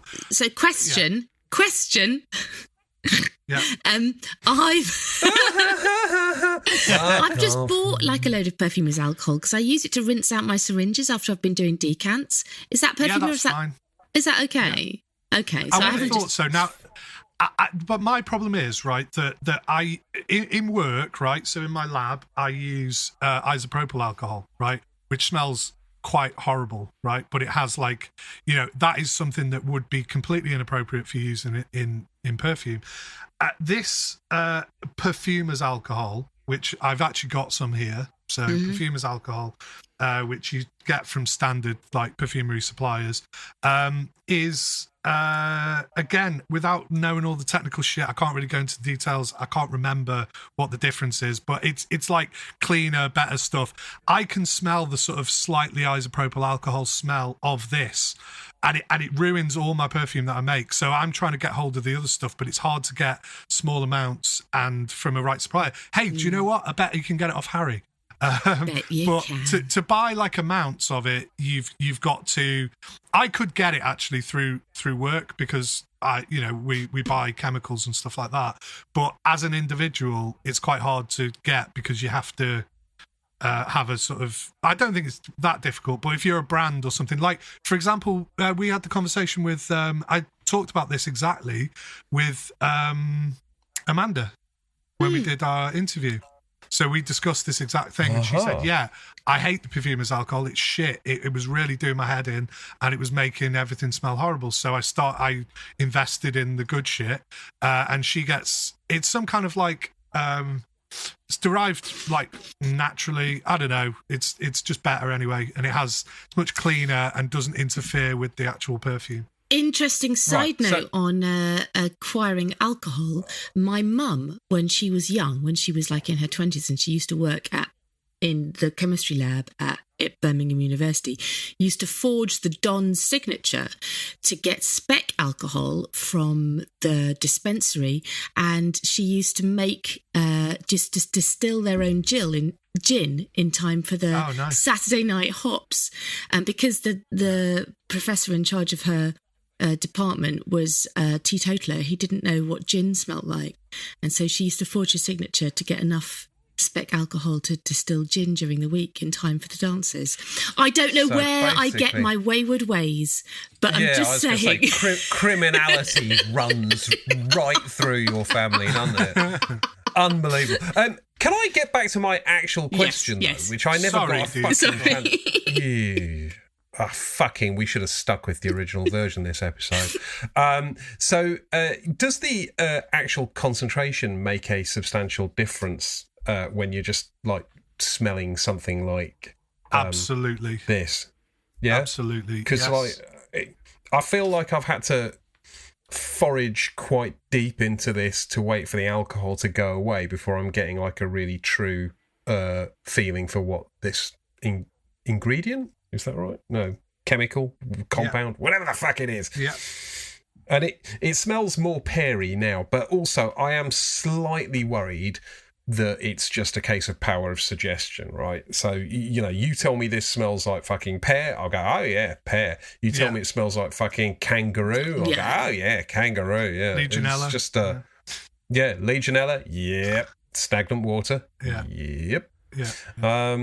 So when we were basically talking about Legionella and stagnant water, by the way, both Fliss and I were making this same face of absolute horror, and Ben just had this sort of slightly far away smile. I was getting nostalgic from my university days when I'd walk past the kitchen sink and the washing up would just be there humming of stagnant water because no one had done it for like 6 weeks. God. Matter in the sink. Unspecified vegetal matter. Is this where your perfume journey started, Ben? It's just like Possibly, remembering the fug of your teenage years as a place of safety and love for you. Very possibly, yeah. Maybe it's just a callback to those days. Okay. Oh, when things were good. Yeah, well, when they were good and they smelt of stagnant water. What's interesting is that I mentioned this Legionella stagnant water thing the other day when we were smelling that horrible Nez perfume that you all fucking loved. I fucking did not Nobody loved it apart from me. Well, yeah, okay. That has this off like thing that I would describe as just like at the tail end of it. So you got like nice stuff at the top, and then it just goes. Oh, it's like no, it doesn't. Kind of. That's a piece of fucking glory. This is awful.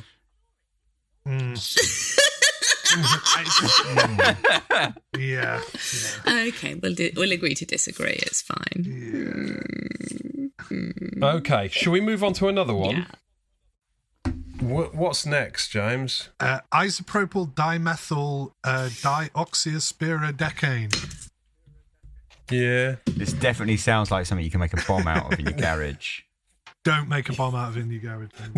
Yes, please. Well, okay, so let's go round and just give a couple of, like literally just a couple of words about what you think it smells like. Ben. It's a little bit woody, but it also smells like those really cheap, like 5p jellies you used to get in the moulds, like the He-Man jellies and things like that. I don't know what those are. You know, like those when you're a kid in like the penny sweets, you'd get the jellies, and they were in like a sheet. And do you know? No. Basically, just really chemical sweets, I guess. But there's a woodiness to it as well. Definitely. There's a definite. This feels a lot more natural smelling, and as I use that word advisedly, it feels a lot more natural smelling than the Williams ester, and it feels like I can imagine this in the base of a perfume, beefing it up to replace. Whereas I can't imagine the Williams ester in a perfume, but I can imagine this. It feels very clean. There's a brightness to it it doesn't have that fusty quality. I like this. It's got I'm going to say it's slightly sweet as well. Which so it's like it's a bit like one of those cedar ones that we tried on a previous episode. But, okay. But so it's got that sort of woody aspect to it, but maybe like just a hint of sweetness as well. There's like a mossy greenness to it as well, though, isn't there? Like there's like the woodiness, but then there's like a mossy green element. This is really nice. I really like it. But yeah, just to say that this material has a more simplified name, so you don't have to go around saying isopropyl dimethyl dioxyspiridecane all the time. You can say opalal, because that is the thing. Now, it had trademark information that it had been registered by Givaudan, but actually on the Givaudan website, they don't appear to fucking make it anymore. I went through all the O materials and I couldn't find it. So I don't know, but it's called Opalal, which I like that because it's like, I feel this has a kind of opalescent like thing to it, right? And to me, this smells mildly like rounded spice, right? So I think it smells like slightly well, I'll tell you what, because I did eventually find some things. So it actually appears to be used in a lot of other non-fine fragrance products. So other fragrance things, air fresheners, etc. And it also came up on the saying it was in biocides as well. So I don't know, as a stabilizer. which is interesting, but obviously it has aroma chemical qualities.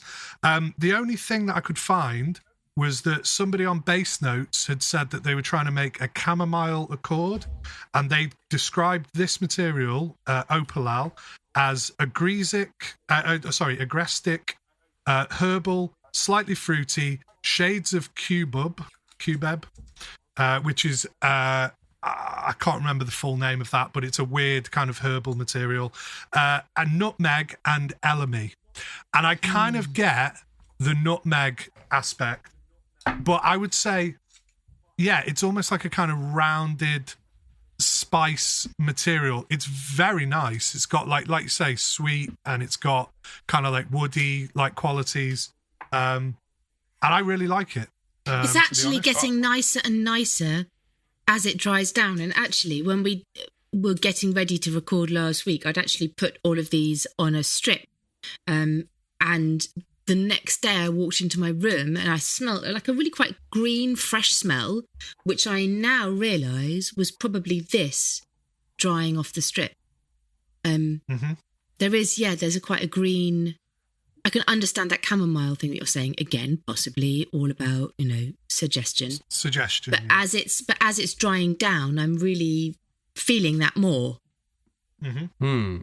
It's very nice. Really like it. Yeah, it's some of our materials experiences have been less than delightful, but this is superb, and it does have a slightly familiar feeling to it. I mean, saying it's called opalal doesn't really help. I was just doing a frantic Google search as well, but if you told me that this was in Gucci Pour Homme 1, right, I probably would believe you. I was about to say another Gucci, which is Memoir d'un Odeur.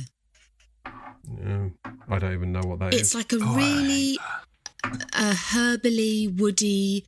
It's a really transparent scent that's chamomile and musky and sandalwoody, but it's meant to be almost not a perfume. It's just meant to be like a little bubble you wear around yourself, and it really actually reminds me of it a lot. That is chamomile, isn't it? Yeah. I hate that one. It's the green Gucci. Yeah, the green bottle. Oh, to me that smells like wallpaper paste, but I think it's brilliant because it's a mainstream perfume that would just said, no, I'm not doing like what your regular things are. And bear in mind, it's by what's his face, isn't it? What's the guy called? Alberto Morillas. Alberto Morillas. Yeah. It's by him. And another brave perfume from him. People just think, oh, he's the boring, prolific, aquatic guy. He does this, that, and the other, or like freshies or whatever. That's a mad perfume. I don't like it. I borderline hate it. But I think it was just a completely out there move. Same with that other one that he did, the leather one, the men's one, Gucci Guilty Absolute. Mm-hmm. Fuck me, like two amazing perfumes there. As I just went and tried some the other day, fully homogenized bullshit crap perfumes that are out at the moment that all just smell just so fucking boring and the same. And then you've got odd releases like that where you're just like, yes, there's still creativity and weirdness. So yeah, I really appreciate that perfume, but I don't like the smell particularly. I don't like it.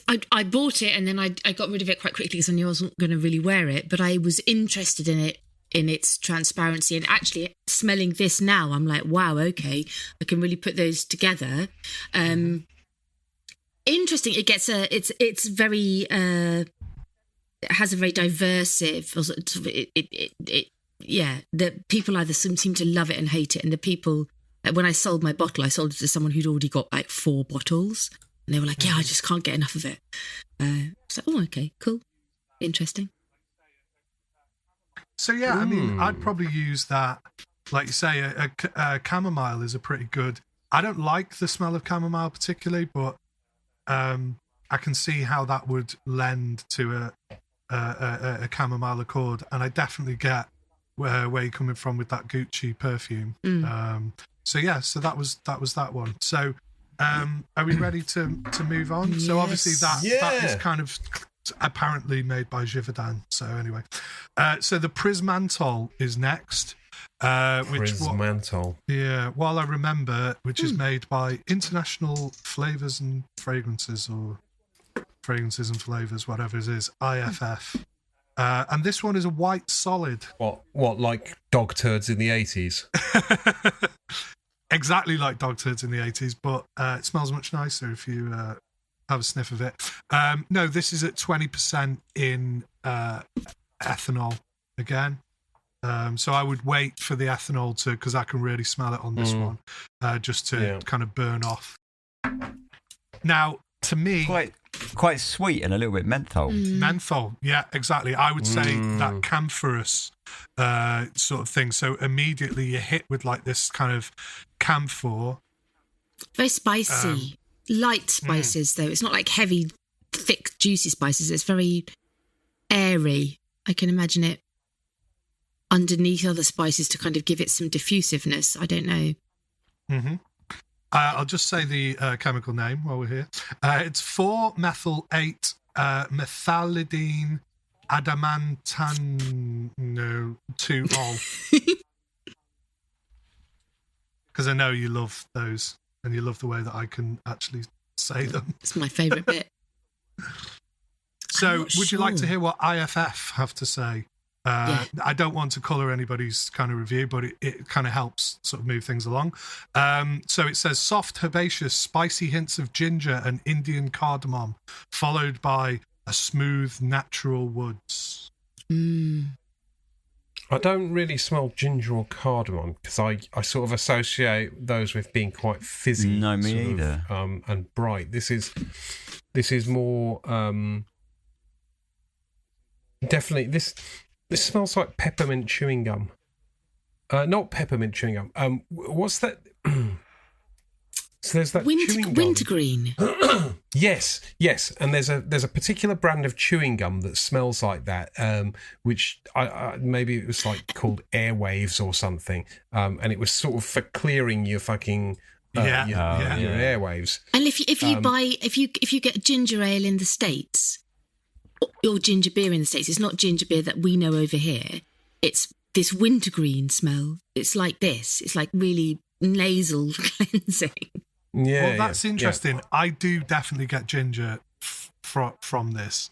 And I'd say even the cardamom, again, you could say, oh, this is sort of suggestion, but because it's not like spiky and necessarily as bright as what you'd think, I think it is like that perfect kind of combination of, because I always think of cardamom as being quite a smooth, dry sort of like spice. And I kind of do get both those nuances from this, but it's definitely, I mean, immediately I was like, it's white camphor. It's a camphorous like smell. But I think interestingly, if we maybe return to it in a little bit and see what it smells like, at the end, we'll kind of revisit and just see if it changes on the strip, because sometimes with these kind of materials, that might be a sort of toppy note. So I said, my opinion, defo get non-spiky cardamom. Typical use level is up to 20%. So that means 20% of the formula, I think, which is quite a lot.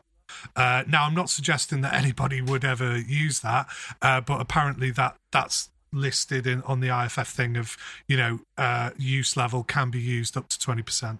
Yeah, I'm still not quite getting the ginger. I sort of like it. It's got a nostalgic sort of smell, like being fucking shoved against my will out onto the rugby pitch, covered in fucking wintergreen, fucking wishing that I didn't have to do this bullshit. Yeah, my experience with rugby was not a good one. I got basically the first time I played rugby at school, and I went to school that really fucking emphasised rugby. The first time I played, I got a solid boot in the teeth. There was fucking blood everywhere. I was like 11 years old. I was absolutely distraught. And I was like, fuck this shit. From that point on, I put no effort into rugby at all. But actually, I got away with not playing rugby after first year anyway. Because you were swimming, right? I was a swimmer. Yeah. So I got to get away with that shit. But fucking, You don't really get away. You're still doing shit. Yeah, but I was doing easy shit. Swimming's much nicer. Swimming in a nice warm pool, lovely. Fucking, running around, freezing your fucking bollocks off. Beating people up. Or just getting kicked mercilessly in the fucking grid. I don't fancy that. My secondary school, right? Just to sort of like one up that. My secondary school was on a cliff. So our playing fields were literally on the cliff edge. What? So imagine that in the winter. The wind. Just absolute barricaded. Yes, several times in the winter our school had to be shut down because of the wind. But when it wasn't shut down, we were out there in shorts and a t-shirt playing rugby. Students getting blown off the cliff. It was absolute carnage. My school, actually, I now I'm really fucking warming to my subject. The wintergreen is one memory of that, but it was also the school playing fields were right next to a animal foods manufacturing plant. And honestly, that place smelt of fucking death. It was the fucking worst, the absolute worst. Combo of that and wintergreen, not good. I wonder whether it's still there. Is that what drove you to be a swimmer? No, I was already a swimmer, but it turned out that you got to do swimming instead of rugby past a certain point. So I think it was after like the first year. If you were actually on the school swimming team, you could do. You just did swimming all year round. It's all you fucking do. I never had to play rugby again after first year. Thank God. I was made to play rugby as well because I obviously like football, but I was big, so they were like, "Oh, can you like play rugby?" And I was like, "Yeah." And I actually, I quite enjoyed it once I started playing, but I wasn't like one of the rugger like lads. Do you know what I mean? They were like a different crew to like the football kind of lads. And the first time, like, they made me play, and they made me even play at, like, Chester or whatever, like, the actual, like, team. And I was like, I really don't want to do this. And they were saying, oh, you have to cut your hair, because I had long hair. And they were like, oh, you just get it, they'll just pull it out. I was like, what do you mean? He's like, yeah, that's why they all had bald heads, so they couldn't grab the hair. And I was like, and they'd get in a fight every week. There'd be a punch-up, and I'd be like, no, I'm not into that. But anyway, I remember playing at school, and I used to have to play against these lads who were really good. And I remember trying to get this lad, and he was going for a try, and he ran under the post, and I had hold of him, and he ran into the post, and his leg literally wrapped around it like fucking Stretch Armstrong, broke his leg, like shattered his fucking leg. Oh, and God. Yeah, and it was so gruesome. Like, it was honestly like nearly fucking bone sticking out job. And I was like, so like never fucking played again. I was like, that was fucking grim as fuck. I think he was all right in the end, but it was horrible. I think we went through the different level of things when we were young, because I remember my school played lacrosse, and we had That's thing. A rough game, isn't it? Well, as a standard, when we were in defence, which I was, we were just told to go for the fingers. So when the attackers were like running with their sticks and their nets and their sticks, we were just told when we tackled to go for the fingers. And so, and you didn't wear gloves. It's not like American football where you're all like padded up. People just, and our teacher just used to just go, Fliss, that was a shit tackle. You didn't go for the fingers. You could have got her hand. And everybody it's just like anybody who was on the team just constantly just had taped fingers from where they were broken. And I've still got that finger there, and that finger there is still bent because it was never set properly. Because you came off the pitch and they're like, yeah, that's broken, just tie it up a bit.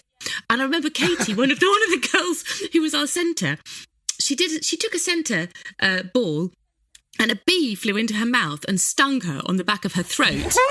and our PE teacher just got a pair of tweezers, because we were up against a very important match at the time. Just got a pair of tweezers from the PE kit and pulled the bee out of her throat with the tweezers and sent her back on immediately. What absolute brutality. Just brutal. I think British school system is fucking brutal.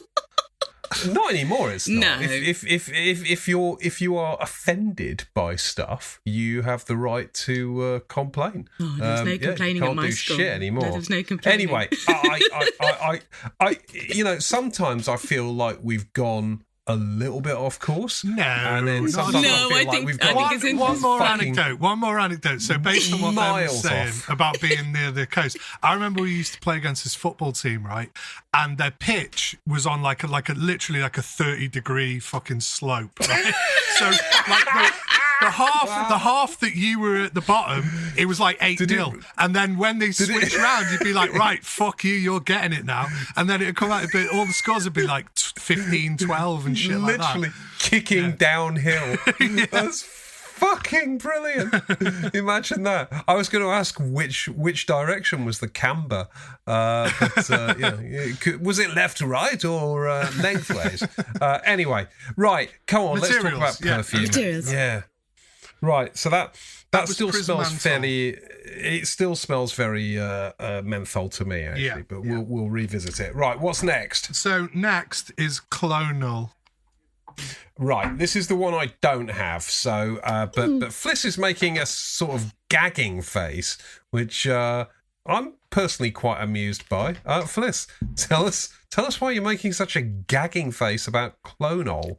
It smells to me like the bases of all the perfumes I hate. So it smells like the arse end of Secretions Magnifique. It smells to me like Sombra by Prin. It smells like probably Silence the Sea has got some of this shit in it. It smells that spermy bilgy thing that I'm not going to say the word spermy or bilgy again, apart from the fact that I'm going to say that it's spermy and bilgy. I'm done. I'm not smelling it again. That is vile.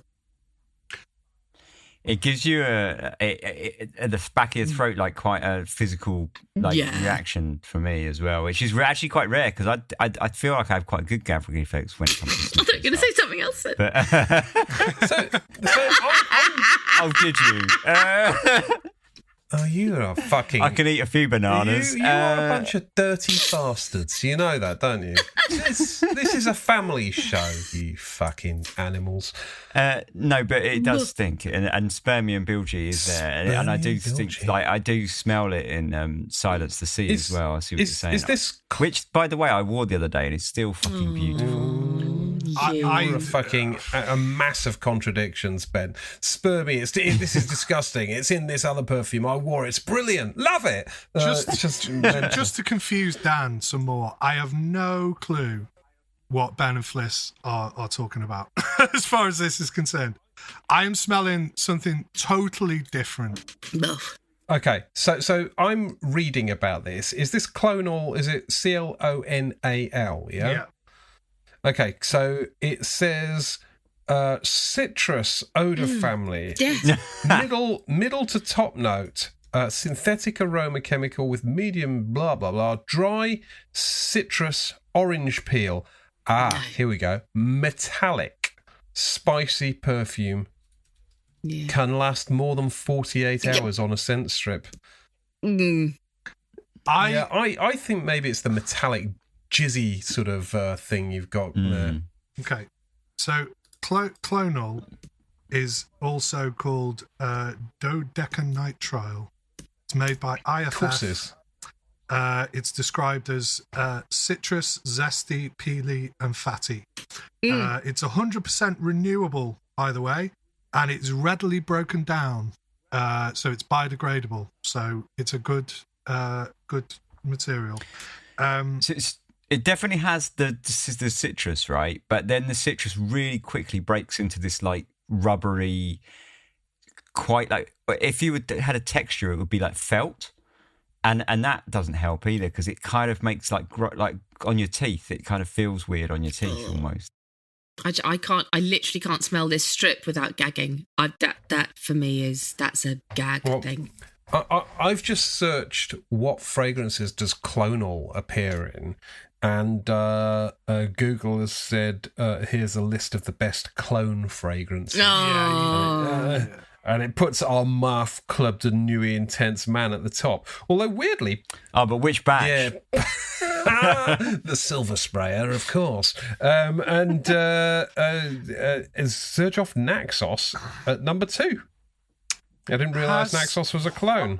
Anybody ever smelled methyl pamplemousse? Have you ever smelled that? Methyl pamplemousse. No. It's a very, very, very commonly used material. Clearly, pamplemousse is grapefruit in French. And if you smelled the raw methyl pamplemousse, it'll turn your stomach. It's fucking vile. It's horrible. Oh, well, probably this then. Well, I get the association, but this is much more orange peel, drier. I get the sort of felty texture that Ben was talking about, but I really don't get a lot of off notes from it, and that's unusual because usually citrus materials or things that enhance citrus or go with citrus, because usually you'll use a natural citrus oil, but you need stuff like, I've got a material called lemon which I think I sent to you. I've got. I wonder what that smells like. Yeah, and I've got some other, and again, I get a smell from all of these nitriles. So it's interesting that this is a nitrile. That loads of them, because there's different ones. There's like cumin. There's like violet nitrile. There's all these different. They all have this characteristic texture to them, and I get that from all of these nitrile things, even though there's a cumin one, a fucking whatever, they all different things, but they all have this characteristic. It's really strange. So I really like it. I'm quite excited by this in terms of using it to boost the citrus, or to make, like maybe with vetiver, you could make that kind of, you know that perfume that I wore the other week, to make that like candied orange note. I can't remember the perfume that I wore, but anyway. Agonist Hope. Diptyque Oyedo has got, I reckon, a bit of this in it. Because that's got a very like candied citrus kind of vibe to it. And I kind of get it from this a little bit. That's one I've actually tried. I enjoyed Oyedo. Yeah. It's fun, isn't it? It is. It's the Bubbleworks one. Oh God, what was he called? I remember that. Professor Burp. Yeah, Professor Burp's Bubbleworks. Yeah, what is it? Brighton's premier tourist attraction. No, that's Chessington World of Adventures. That was. Sorry. Well, there's me fucking corrected. Don't I feel like a cunt? Okay, come on. Right. Can we move on to one that I do have? Because as much as I like talking about. So this one is a green tea ketone. I wonder what that smells like. Well, just on the subject of green tea, I wore the other day Filtracillan. Did I send you guys samples of that Filtracillan? Mm-mm. It's a sort of tea fragrance, tea and citrus, by Atelier something or other. No, one of those Atelier labels. Atelier. Yeah. Yeah. It was Atelier Cologne, wasn't it? That you got it, and I remember you talking about it. I got it for like £12 because I think Brandon, friend of the show, lovely Brandon, friend of the show, bought it in fucking TK Maxx, and I was like, wow, that is a ridiculous bargain. And he was like, oh, you can have it if you want, because turns out he wasn't into it particularly. That is a fucking amazingly good perfume. Anyway, so I've got like 200ml of that for $12.99, which is stupid. But if I haven't sent you samples, I really must, because it's lovely. So, green tea ketone. Sorry, Fliss, go on. I was going to say another really good green tea, which flies under the radar all the time, is Estee Lauder, the original green tea. And it's a very, very early work of Francis Kirkjohn. And people go, Estee Lauder can't be, and it's literally like $9.99 for 100ml on eBay or any of those discount sites. And people really just don't think of it. But actually, if you buy it and smell it, It's very nice. I mean, I would imagine it's probably had a bit of reformulations to get an older bottle. But yeah, early Kirkjawn work that is just really nice and cheap.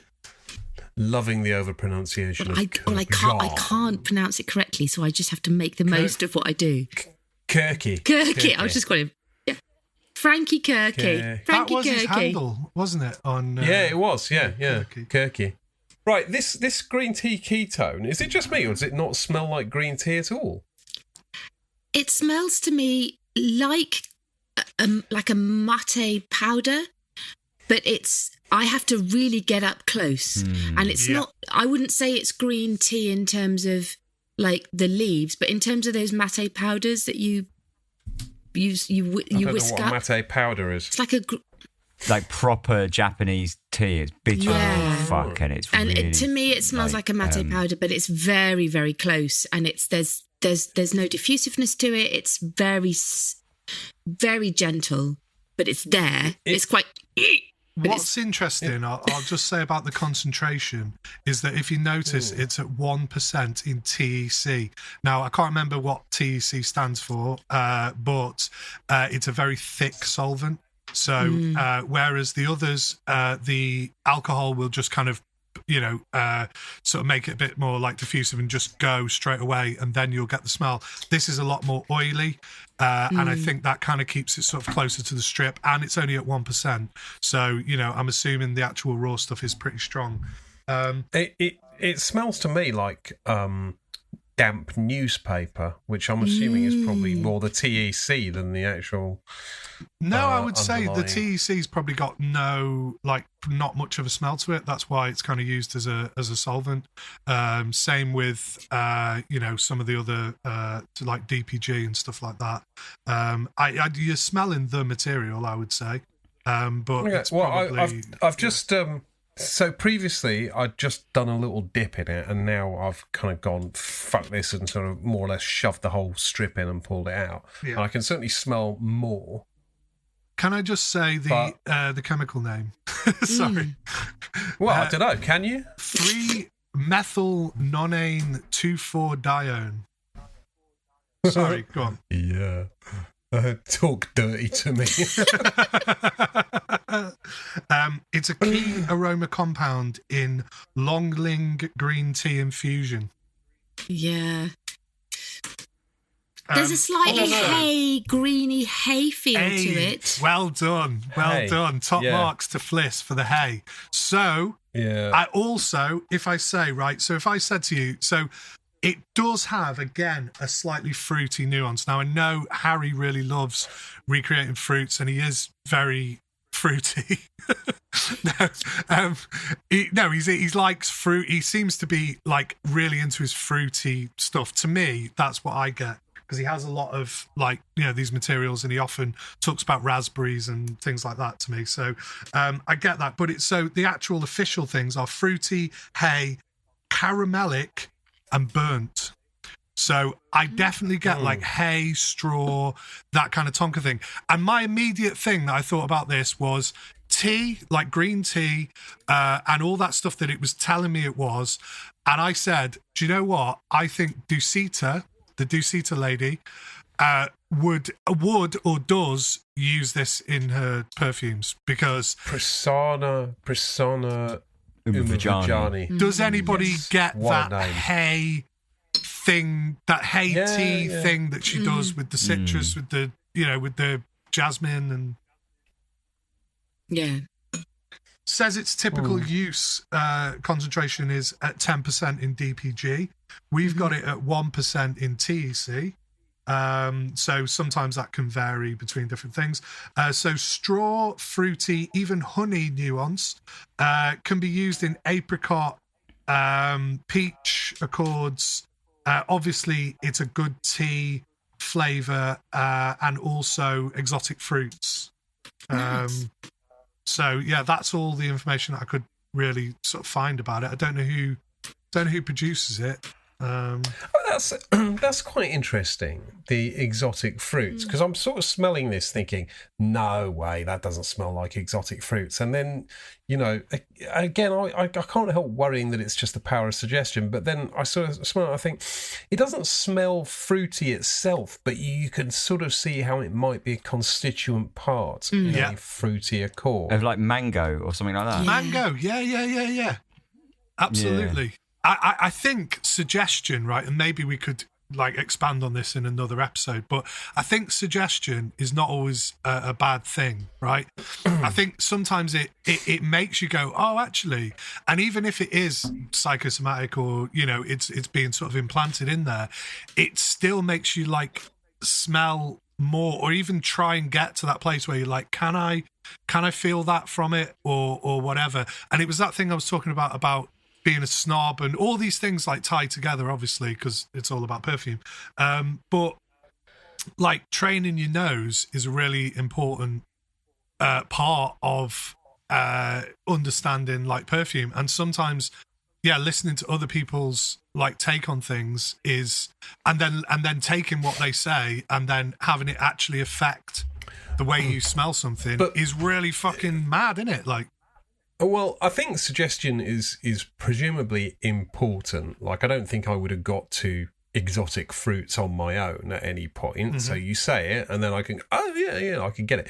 But if you'd have said, something like that, it clearly completely is not. I don't know, like this smells like caramel.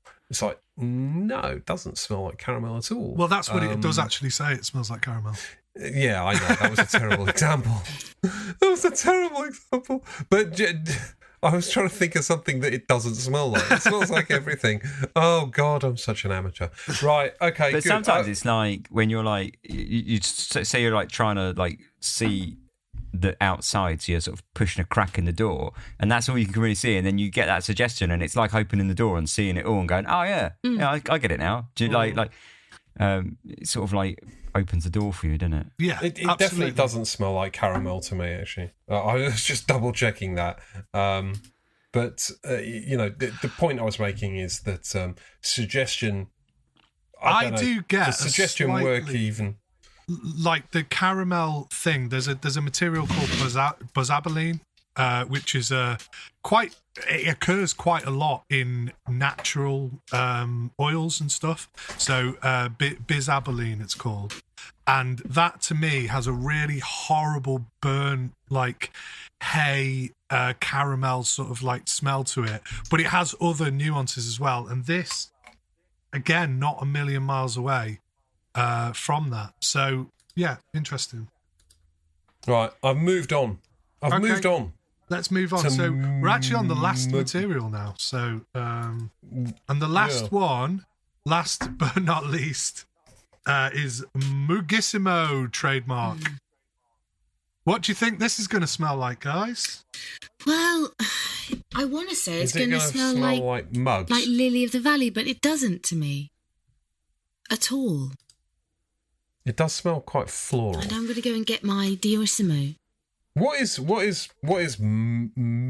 Muge is Lily of the Valley, which is is it? It's actually impossible to distill, and so there was a whole thing around the Muge smells of when they began to create synthetic materials as opposed to just distilling. The creation of something like Diorissimo was a really big thing because Lily of the Valley was considered to be this very, very pure thing, this pure smell, but you couldn't distill it into a perfume. And it's a whole kind of Victorian thing about Lily of the Valley being, like this virginal, beautiful smell. And so being able to create a perfume that smelled like it was a thing. That said, this Mugissimo doesn't smell like the Diorissimo. Is very interesting. Well, it's unlikely to, because obviously a Lily of the Valley Accord is quite a complicated thing. Yeah, exactly. You're not just going to go, oh, right, okay, I want a Lily of the Valley note in my perfume. Yeah. I'll use Mugissimo just to give it that bit of... I'd say this is like a kind of floralizer. And smelling it neat on here is not representative of what it will do in a Lily of the Valley Accord, necessarily, right? To me, having smelled loads of materials like this, I'm so shit because I haven't been doing perfumery recently, but if I was, I mean, like, I'm thinking like floral ozone, right? I'm just going to smell floral ozone now. No. Okay, right. So there's some other materials that definitely smell very similar to this, and they're muguet materials. So immediately I go, is that a good muguet material? Yes, because it smells familiar to all these others. It may have really good, powerful qualities and all this kind of stuff. I'll just say the last thing that it said on the Firmenich website was, this is the latest addition to Firmenich's portfolio of muguet materials. So I don't know how up to date that is. It's also known as 5-cyclohexyl 2,4-dimethyl amplents 4-enol. Oh yeah. Oh, see, I knew it by that name. You were going on about Mugissimo, and I was like, I don't know what that shit is. Yeah. It readily biodegrades, which is always good to know about materials, because we're thinking about the environment these days. And they try and use as green methods to produce it as possible. It's a floral muguet, as we know. They've said about it that it's clean, fresh muguet, aldehyde with cyclamen, watery anisic undertones. That watery undertone is, like, for me, like, that's what I was feeling about it. Like, does anisic, is that something to do with star anise? Yeah, like aniseed, star anise, possibly vegan on licorice, that sort of anise. I can just about get that. Like, I can see how that might. It doesn't feel like it is. It doesn't. Same as the previous one, it doesn't feel like it is that thing on its own, right? This doesn't smell like aniseed, but you can sort of see how it's maybe a part of that, an aniseed accord, if that makes sense. So, like, the previous one didn't smell to me like tropical fruits, but I can sort of get how it would be used. I'm excited by this material because it is quite clean and it feels quite powerful. And I mean, it's 10% in ethanol, and it's pretty substantive. And it does say it gives very nice petal effects from top note to bottom. So this will. I like materials as well that are sort of like pervasive, whatever you want to call it. Like, they sort of they go through from bottom to top. You know, I find that a useful thing to have in a material, because you could almost base your kind of accord around that. It's quite a delicate scent, though, isn't it? Like to use it, I feel like it would be like an additive, like, because I think if you would, it's so like thin and say like fragile almost. You say it's delicate, but it's the one that sort of, as I unscrewed the thing, it's the one that gave me a sudden sort of hit, and I could smell it from opening it, whereas the others, I think if you're excited by Lily of the Valley Accords, this material would be worth investing in, because I like I say, I feel as though it would be very useful. It's very clean, isn't it? Very clean. I was going to say something very similar in terms of it just feels absolutely transparent and clean and fresh and girly and... Girly, yes. Well washed. A well-washed girl. Yes. Not that I know what that smells like. My daughters fucking stink. I was going to say, they're all up in your perfume thing, spraying on the most expensive oud they can find. Little bastards. Right, can we go back through them? Because I mean, well, I'm going to anyway, but I am firmly in love with whatever this one's called again. Isopropyl dimethyl dioxys. Oh, Opalal, yeah, well done. Yeah, no, I don't notice Opalal. I notice it is absolutely beautiful. It is sensational. I reckon I could wear that as a perfume on its own. It is lovely. Very, very clean, actually. Again, I think I can totally understand why you would say that, Dan, because it feels... what was the thing you were saying about that perfume that smelled like a spa or a gym, like a really clean high end? This kind of reminds me of this. It's not the same, but it has that same texture, that very clean. It's the woodiness as well. Very, it makes it is. Yeah. Do me a favour. Let's play Perfumer here. Sorry, Ben.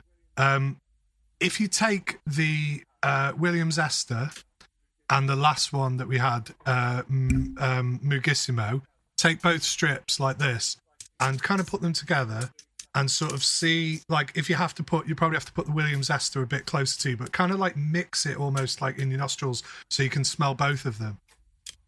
Do you think they're kind of complementary? Yeah, actually. Williams Ester still smells like arseholes, though. Yeah, it takes over a bit.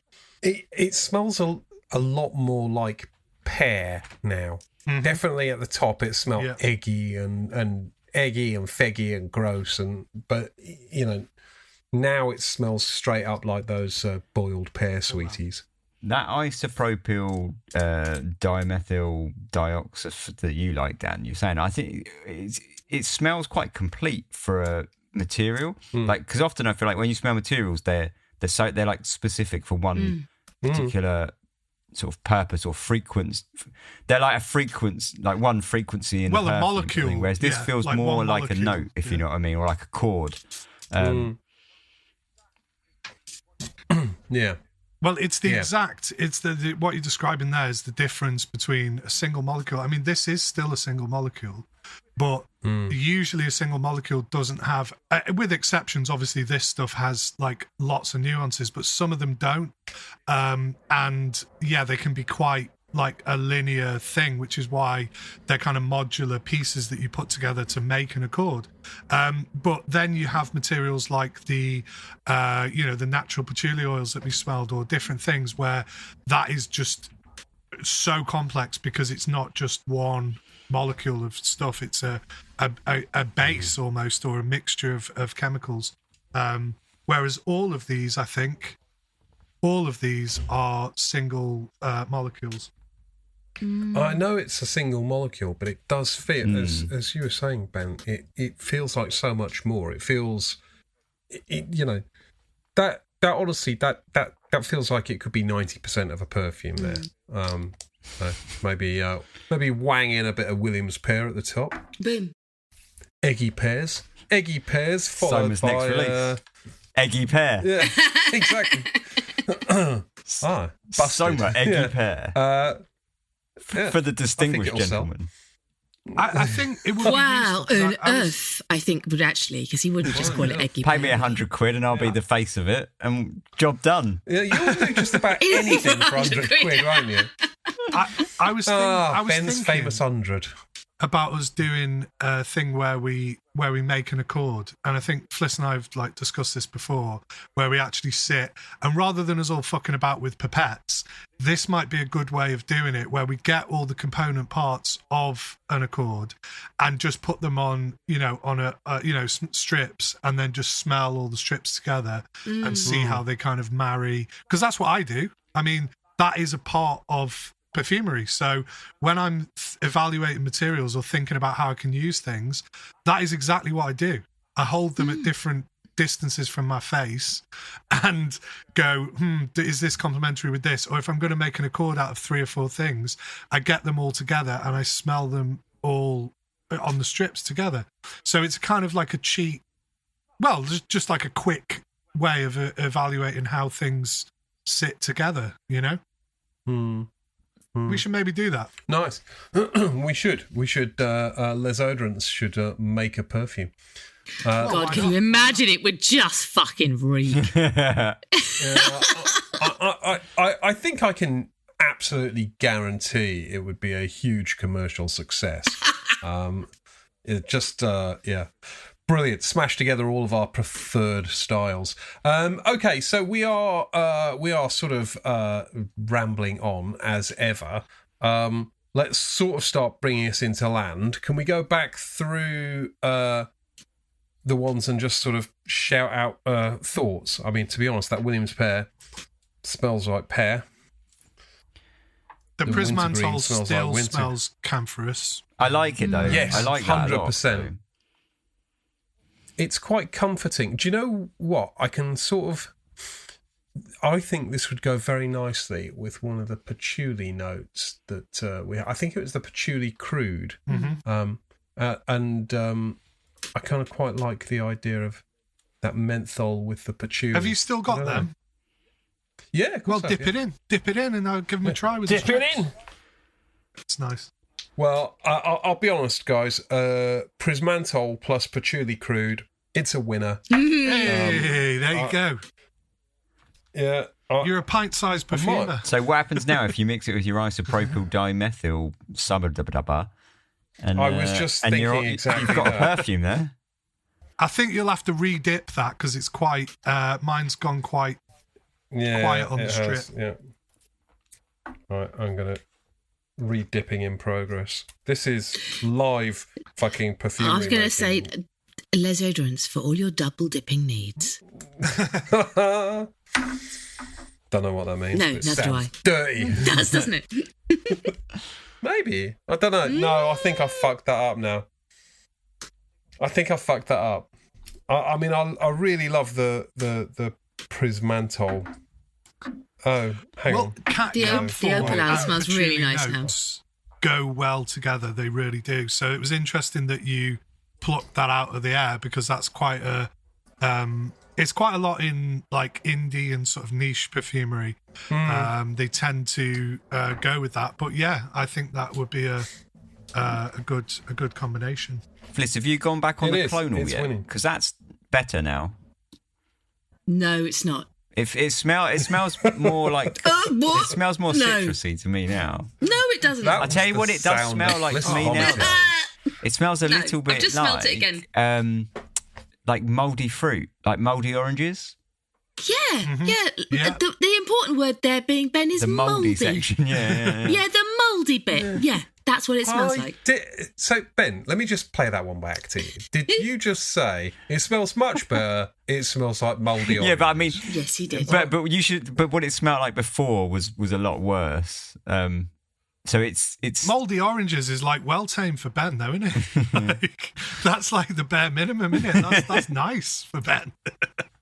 That's an early morning spritz of fun. Hey, do you know what? Today I'm wearing Penhaligon's Monsieur Beauregard, which is as far removed from what I would normally be talking about as you could possibly imagine. It's like a lovely cloud praising iris sort of. Yeah, everybody loves it. You can't fail to like this perfume, I reckon. I know, but it's like what you said about drone music, isn't it? It's if you drone for long enough, then you put something nice on and everyone goes, oh, what a relief. Yeah. I think that's what you're doing today, that's what isn't I'm doing to myself, yeah. I'm like, it actually smells good. Right. Okay. So, shall we wrap it up? I think this is a far better part 2. And well, we've learned something, haven't we, as well? You know. Yeah. But yeah. Don't record on day 3 of a 3-day weekend. Yeah. Yeah. Well, I mean, experience probably should have told us. Have you ever seen Burn After Reading? Feels like the end of that. Yeah. Yes. What have we learned? Not sure what we've learned, but I guess we don't do it again. Yeah, well, every episode. People love it, though. People love it. Is it? But that's Burn After Reading's the one with Brad Pitt. Yeah, the Schwinn. And he's the idiot cyclist. The Schwinn. You got a Schwinn.